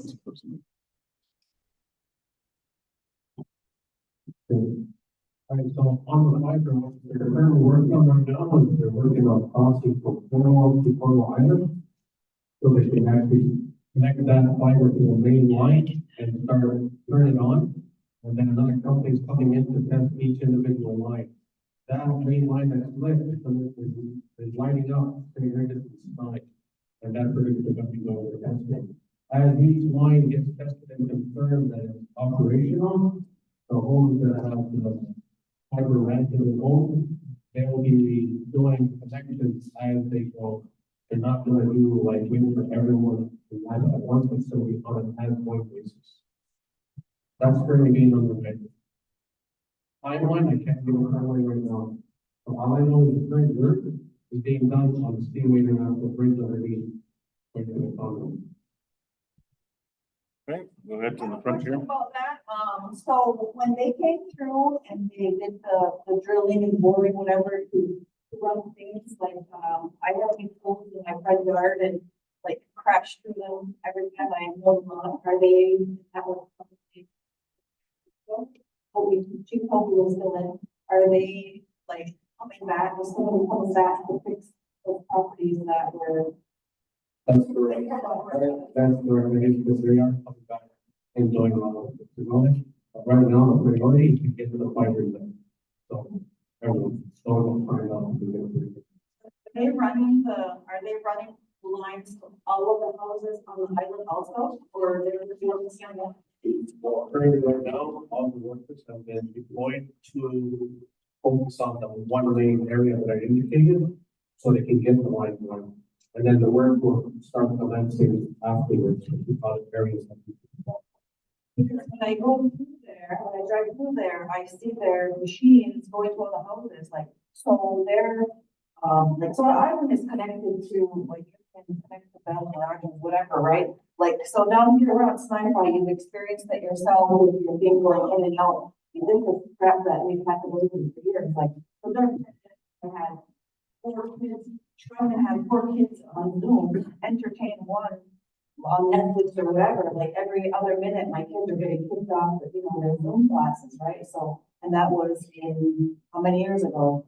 And when it started, so how come it wasn't prioritized, like to get all the stuff right here, get all the stuff right down St. Because these 2 are the places, and then hurry up and run your line.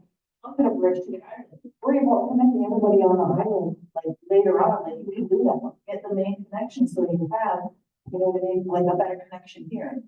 And on here, and I think for like Wi-Fi and all that stuff. I'm not sure why they designed the project the way they did, however, I think it's current office. Okay. Back in the back, and then we'll come forward. I'm supposed to remember that it was my night. Same thing, I had a big hole in my yard, big giant wheat drops, and I had been having them, and I had problems for the last 3 years with the summer students. It's done, it's still there. I feel like it's that's the big step. Touching the right stuff. Up in the front here, I mean, I just wanted to touch base and see if there's any progress with faculty on acceptance, being accepted and individual school. do you have an update on that? That was like the OT assessments, is that the one?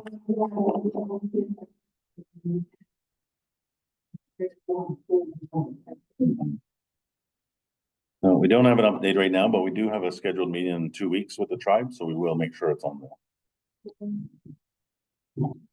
Okay, we'll go here and then we'll come back to the front. Go ahead. I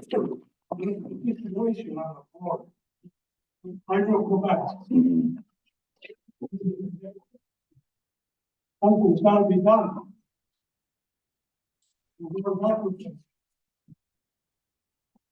Yeah, so the last power outage we know was in between Snaihne and Dundee in a very difficult area for them to get to. And so, yeah, so Take the power lines, take the poles. Yeah. So one of the challenges we face there right now, and we've reported this before, is that the beaver, the water there, the world's under the water. The world's under the water. Yeah, well, we're asking our environment department to work with the Snaihne tribe to come up with a plan to start draining some of that water there, so that's infrastructure to be accessible. We know that, you know, this continues to be an issue here. It seems very odd on sometimes that we have outages now and there's not a cloud in the sky. And the power has gone out. So we're continuing to press hard on Quebec Hydro to make those investments from the substation, which is in Huntington, all the way, you know, through to Akwesasne. If we can't keep our power on, we should supply every household in Central Line with automatic generator. Right? Yeah. I know. Quebec Hydro's cost. Yeah. Yeah, Not ours. yeah. No, we, I saw a post, with, regards to Hydro Quebec and in Gunnelaga, they have some sort of, a deal. a deal with whatever across the water, like, why is that not available? You have a line, like, right there. Yeah, so that deal is to run a transmission line across their territory that runs into, yeah, right? I mean, so. Mhm. So why couldn't that be, like, yeah, why can't that happen, like, you're coming off of Chapman Road right there, like, your lines, States lines run here, across Chapman Road, and there's your Hydro Quebec line, like, why can something not be negotiated to put a little, whatever, substation or something there, so that, you know, when power goes out, it jumps back to. Yeah. No, we're keeping the pressure on them. They are doing a study of the possibility of a backup connection through New York Power. The challenge with that is that the wattage between Quebec Hydro and New York Power is not the same. So it would require a significant investment into a transfer station because it's not the same. You can't just connect them, unfortunately. So like, because it's not just been the last 2-3 years Yeah. that power's been going out. So like say in Quebec, it's been for 30, 50, probably 50 years. Yeah.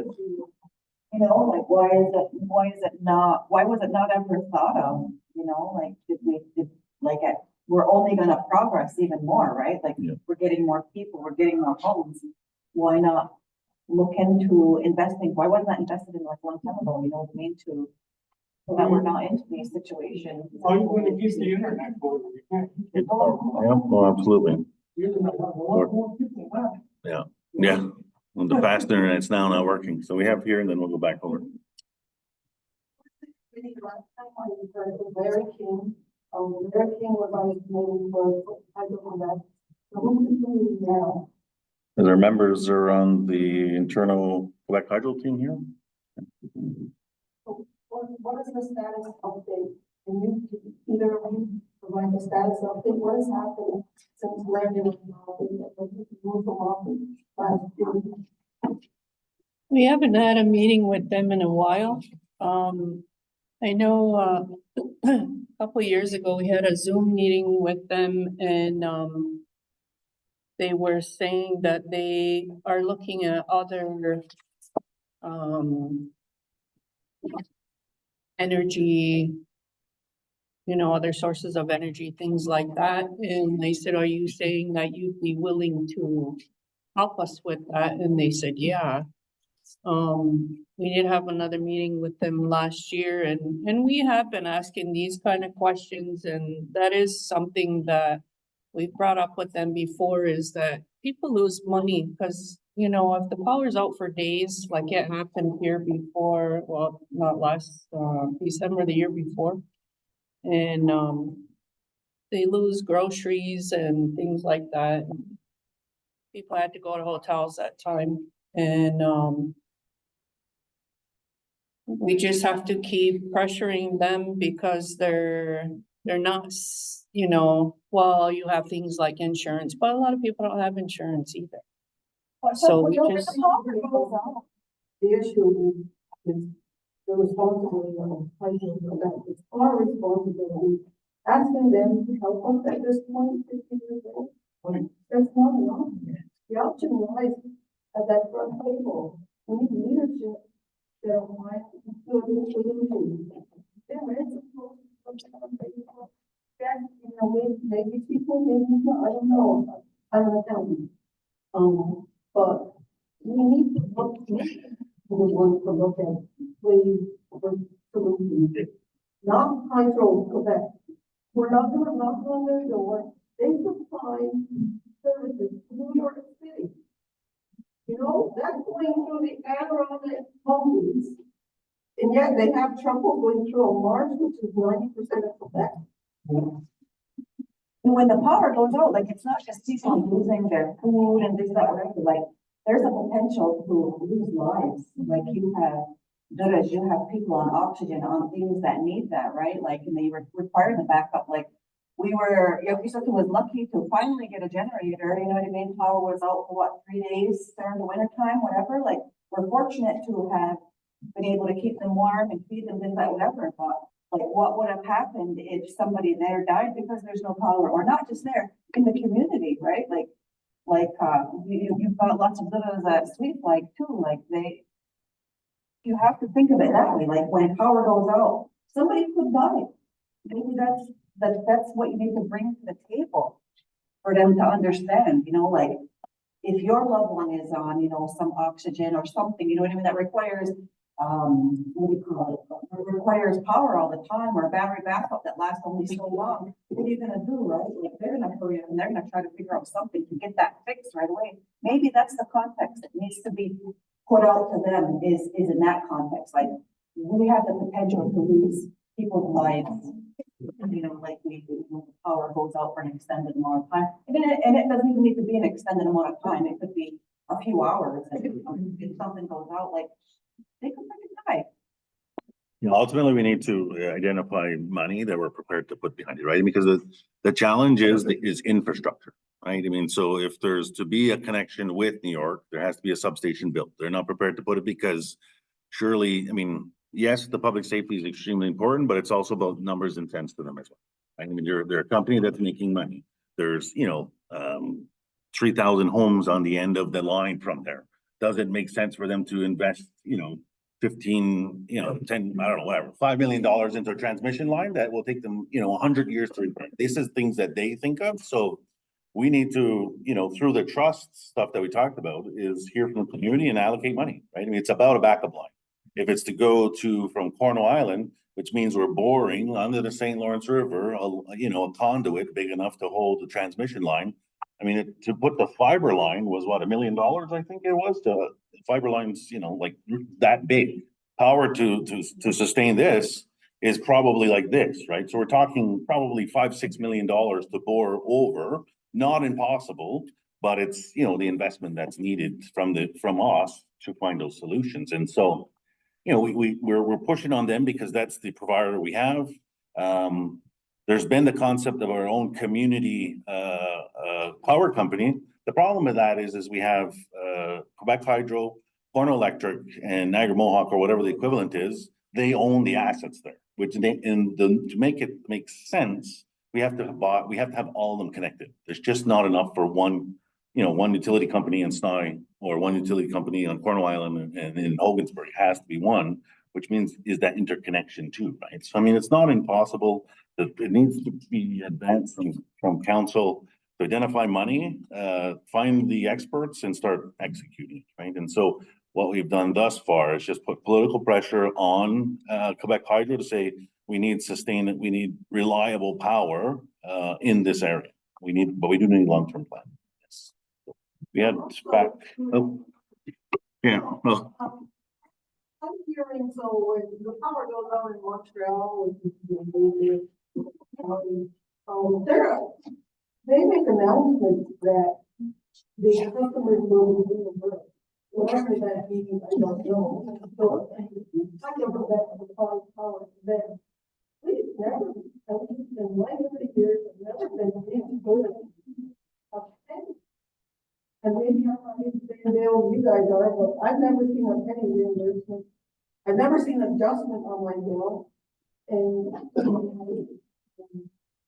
it upsets me that they're knocking on doors and shutting power off in March of this year, when it should be during the summer months, not the winter months.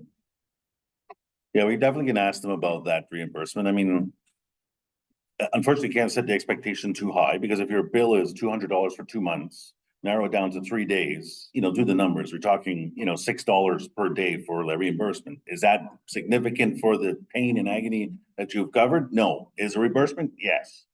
So we can ask them about that.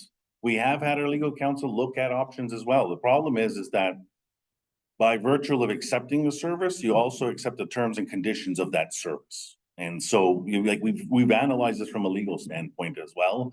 We can advance that too, but is it worth us suing them? If we're not going to get a return and spend several $100,000 on a lawyer, when we can spend several $100,000, which we've already done, in generators to the community. And so we have done those initiatives too. The last thing I just wanted to say is that the school are sending and I have to set them for my grandchildren that we had no idea who was in my office. And I don't know how I took there for 20 minutes and wait for a month to get there so that they didn't go into a cold dark culture. And for the schools need to be more proactive when they find the parents. Not everybody is aware. Not everybody listens to Speak Carolyn, and not everybody is on Facebook, because that's what they said, they posted it on Facebook. Well, not everybody is on it. So they need to do a better job, notifying the parents when the school's closed and they're sending the kids home. Yeah, no, absolutely. There's a lot of policy issues in the closure aspect too. I mean, how many times have we sent people home, from the MCA and the power goes on 20 minutes later, right? But they're not scheduled to come back for 4 hours later, so there's obviously all of these things that we have to figure out. If the power would stay on and we find sustainable, reliable power, we don't have to worry about those issues. Yes. There was back here first and then in the front. Yep.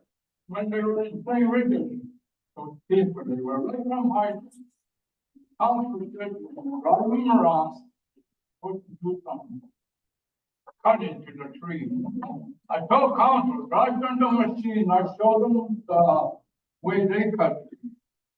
Why not this? That was a fake up. You drive on the machine or no? Right in the front. Yeah. You don't show them. And now they just call it a tree, when you find the rain, the branch grows 1 foot. Yeah. Some of them are back up there. Yeah. Homemaker, you go look at it, they only cut that much off, they'll rain, they'll grow up, maybe the next rainstorm, I'll always be go. Okay, in the front. No, in the front. Oh, wrong front, that one, yep. Access funds and we changed that title where it's green energy and what's black energy too. Well, I would argue that public safety and, social health and well-being of the community is probably the priority, or those areas were covered, right? And so. Always been an option in there. Yeah. Like trustees don't say, well, it's not in. Yeah, no, I think that those 2 areas and there's emergencies actually considered there too. So. I'll go to the front and then back to the back. Couple items, one update on, Abram for the Border Alliance Exchange Treaty initiative, even south and north. Yep. We did our community consultation, remember, I think that's now. Is there any update on the nation building of self-government? I know there was not that long ago, something about the land section. I'm not sure where things are at with the self-government. The Rogers cell phone forward. And I wanted to know, and the April budget has been put in, there was, a requirement for a community consultation to be done for the town fire law. When is that going to happen? And then the other item I'm wanting information on is the youth and elderly Bolton language committee. Okay, so just on the G Treaty borderline stuff that we're doing, we did a consultation around the United Nations Declaration on the Rights of Indigenous People in relation to the border. We had a final report that we submitted to the government in relation to that. It has supported and complemented the work that we're doing at the Trade Treaty Border Alliance, and there's two central asks in that's happening. One in the United States is the removal of the 51% blood quantum in legislation. And then in Canada is the changing of the legislation that will allow for American-born Indians the right of entry into Canada. So we have those two processes are happening. The government of Canada is committed to introducing legislation next year our next session, which is end of 2024, that will recognize the right of entry for American-born Indians. So this is continuing to be ongoing. The self-government stuff, maybe somebody give a quick update on that in relation to land. Looking down at the end here with the members.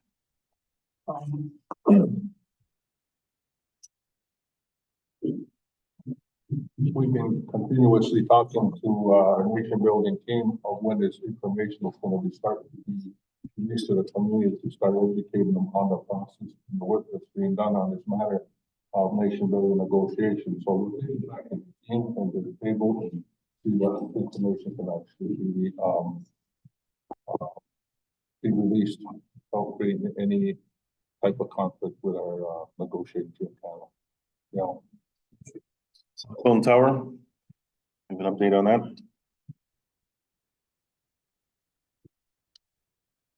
So I do believe, when the original was started, the construction of it, there was some issues starting from the vehicles they were using. And now Roger's team is actually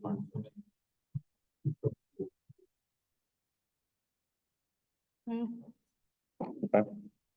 On the consultation for the HAVFD Fire Department, have an update on that, Jacqueline? We had our DIHE meeting and we talked about that, and there was supposed to be a survey that was sent out, and they're working on putting that out. So the survey is gonna go out because there's a plan that has to be done. There's a possibility of it being a multi. So it's part of the planning process before it can be done.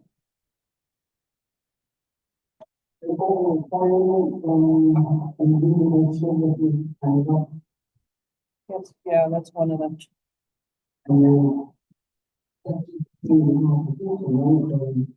Formulation of the question is coming from Council. your people. Yes. And the youth and elders, what did you specifically want to know about that?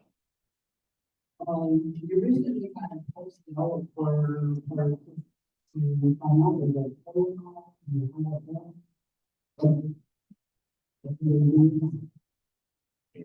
Not full. I don't. How many? Four applied. How many can we have? 6? So it's still open. You or you and you. Oh, we need 16, we have 4. How many elders do you have? None. We haven't done a call out for it. There are 2 separate committees. No, it's not all. Well, there's a youth and elders council committee, but there's a youth council that the 4 and 6 that they're talking about. And then there's also an elders advisory that's never been really implemented either.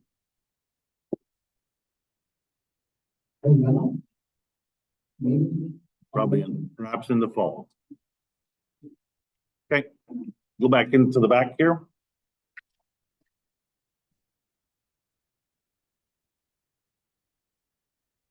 The thing about Snaihne, the problem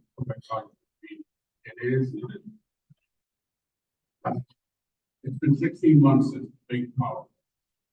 And since then, we've had hurricanes, tornadoes, and power stayed on. The sun came on. Might be getting through. But my issue is okay, the power goes out. And it's 24 hours late that MCA is saying, oh, the local station is open here. Or it's here. It's like, no, and it's the American side. saying, why in 16 months later, why is it like this bill equipped to be a home? Or the nice school, or the financial school, I think it's a learning shelter in credit, see it like advertised, or just, oh, it's okay. That's the only one shelter for us. Last power. And then when the power came back on, then I looked at the schools on that list, and I'm like, wait, this is that, advertised. So the same is getting sent to the novice schools, and Snaihne is getting sent to Ogdensburg. Like, you know what I mean? 16 months later, why are we still having this issue? At least for lonely shelters for our villas, our victims. When we get sent all the time.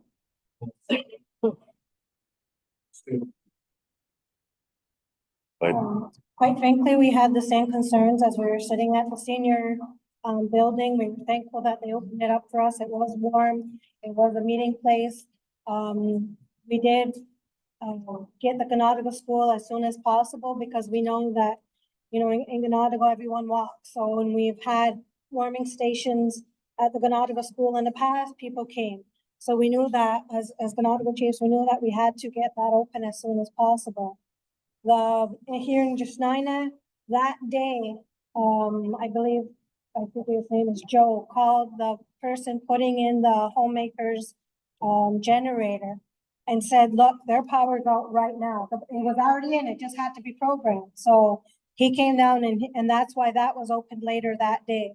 Yes, we have the Snaihne school, but it's not, it wasn't adequate at the time. So that wasn't open right away. And as someone mentioned earlier, Yakisuta has their own now. Onerahtokha and Gawanoga, I believe, are on the list to getting generators also, and the Snaihne. So all three recreations, it is in the works. It does take time, unfortunately, because ordering them, getting someone to come in, getting all of those things, all those ducks in a row. We allocated the money almost right away, I believe, in order to get the generators in each of the buildings to each of the recreations for those emergency purposes. We're very thankful that we had a mild winter and that, you're right, the power didn't go, for days. It was hours sometimes. But our weather cooperated this winter, but we don't know what's coming next. Okay. Or, I just have like one. So as Grand Chief, I use the outgoing Grand Chief, and I believe the community has invested in you in the long run. So I believe this is probably our last general meeting. You're going to stand up and say thank you for all your years of support. And, I'm going to become a stripper. That's how it's all for what you Almost made. Oh, thank you. We'll make announcements later, so. And was that, you said you support me? I didn't. Oh, okay. Oh, that's right. Yes, you're right. I mean, I don't support it. Thank you. Well, there was in the front here? Yeah. I did have a lot of work. I was still on. A few times, yeah. I don't remember power. I think We got so many, people. People. Just. I thought. She was sent to the problem. She died. Yeah.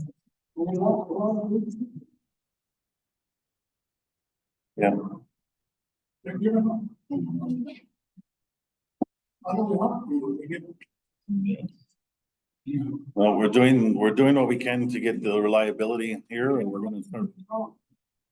No, I know, it creates a lot of anxiety on people, this power issue. Okay, is there? Yeah, go ahead. Did you remove the native preference hiring in the job postings? I got one right here. Did we have it? They went to detective sergeant in the UNX. Non-native got in there before our native person. They don't stop for years. I just want to know. I don't know what the preferential hiring policy still continues to exist. I don't know why it would not be on all the postings. Yeah. The policy still exists. We've asked that quite randomly every now and then, and so it still continues to be there. Whether or not or why an individual, I can't speak to that. I don't know, but we can definitely make sure that the policy is being applied across the board. Here. Is the chief of police under suspension and did it so or for? My understanding he's not available at this time. I don't know what the particulars are. Go ahead. With respect to the program to hiring policy for the information, with what was just stated, would the public safety portfolio owner inquire with that Department of Public Safety and find out why and how is it going to be addressed? If they're in violation of a policy, is that something in which can be corrected? Yeah, it's something we can undertake to find out if there was a violation of the policy and what remedies are available, if any, for that. So kind of to the question of earlier why it's not on there, we can definitely find out why, but the policy still continues to exist for the Mohawk Council. Okay. Over here.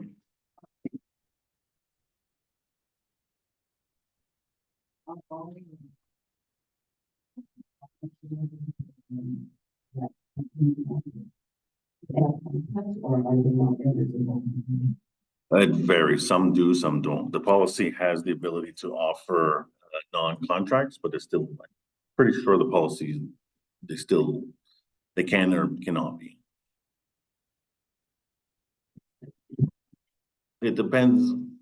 It's probably likely of what the ability is in the near future to find somebody in that position, right? So, I mean, if we're a very specialized field and the MCA can make a determination that, you know, we have up and coming 4 people that could be considered for that, then then the policy gives that ability to put on contract. If it's necessary where, you know, we're not likely going to, then there is the ability to make an indefinite hire as well.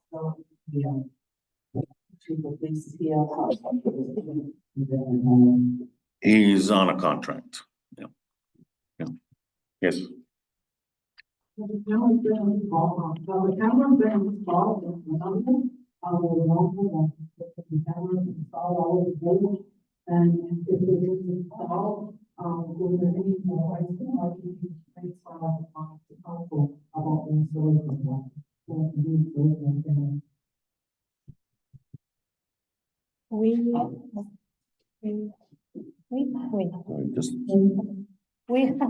We haven't been notified of the cameras going up yet, and we haven't received any complaints as far as I'm concerned. I haven't. Okay. Yeah. We can find out if they've been installed. I mean, they may be installed if they're operational.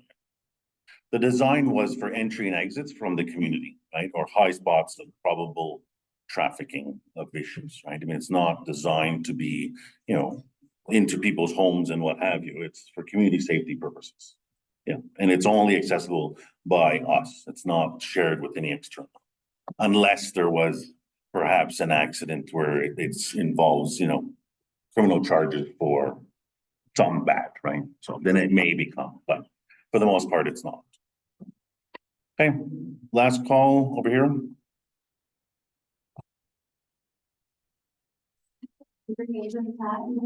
Oh, yeah. Right here. You- I don't know, you can hear me? Yep, we can hear you. Okay, cool. I think I'm just asking the question that everybody else is afraid of. Started curiosity. Laura, Because like, I started on me before and they got plastered on Indian Times front page and I was wrongfully charged. But yeah, I never got an apology. But being here, or of our community, I don't understand why that was in public. so I don't author the process, but it's ethical conduct charges, not criminal or civil or anything. Well, it's similar to civil, but it's under the ethical conduct law of the community. The two allegations that were alleged against me was a conflict of interest in making the decision for the Akwesasne election law. And the other allegations made against me was I didn't follow process in making that decision. And so had lots of conversation about this with the community around the election law and council's involvement in that. The complaint was filed by the election law working group against myself. Yeah. On the New York. So there was a date set by the court, which was, I believe, May 8th or 16th around there. It's the next couple of weeks. And what the court said at that time was that we want the parties to bring to us a pathway forward for finalization.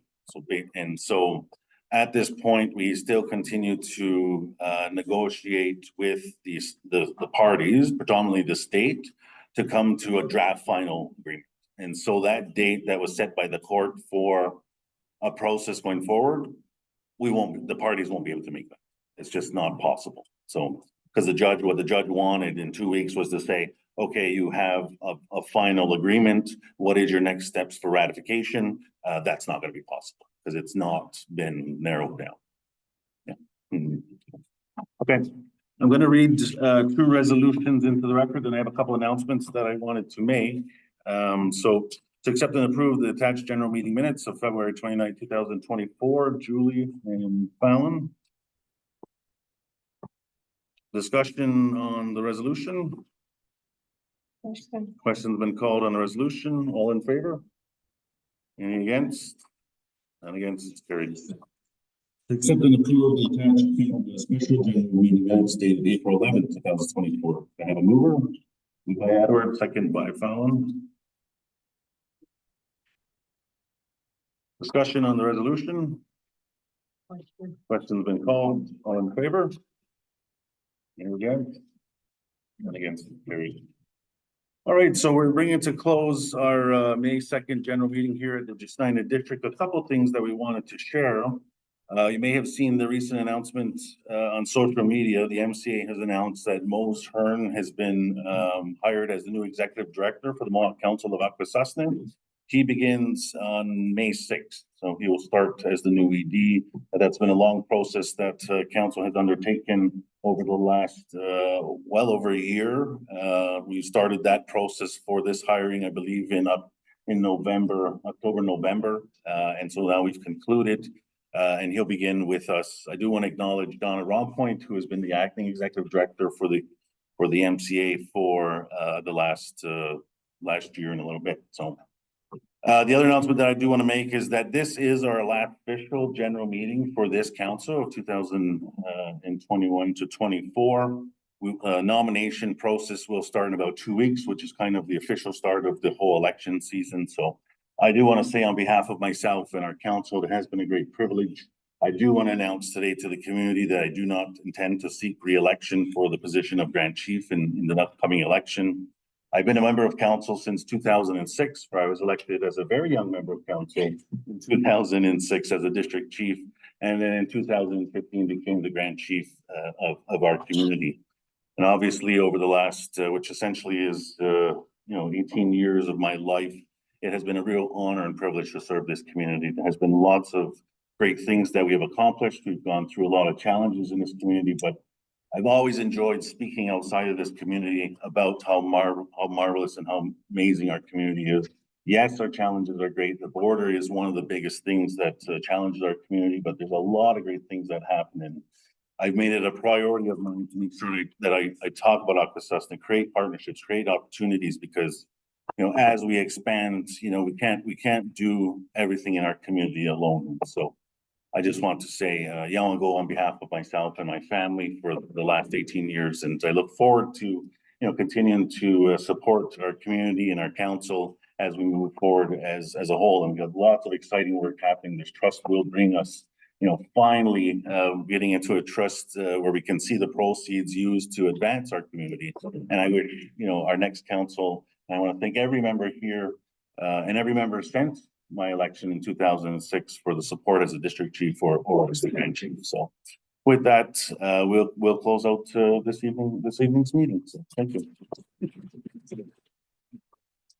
I'll get a motion to adjourn, Fallon and all right, Joanne. Thank you so much, everybody.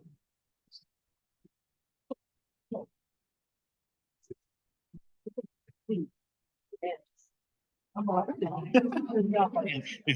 you. Appreciate that. Oh, thank you. Well, I don't know. Marlon's got me signed up for lots of jobs. Thank you.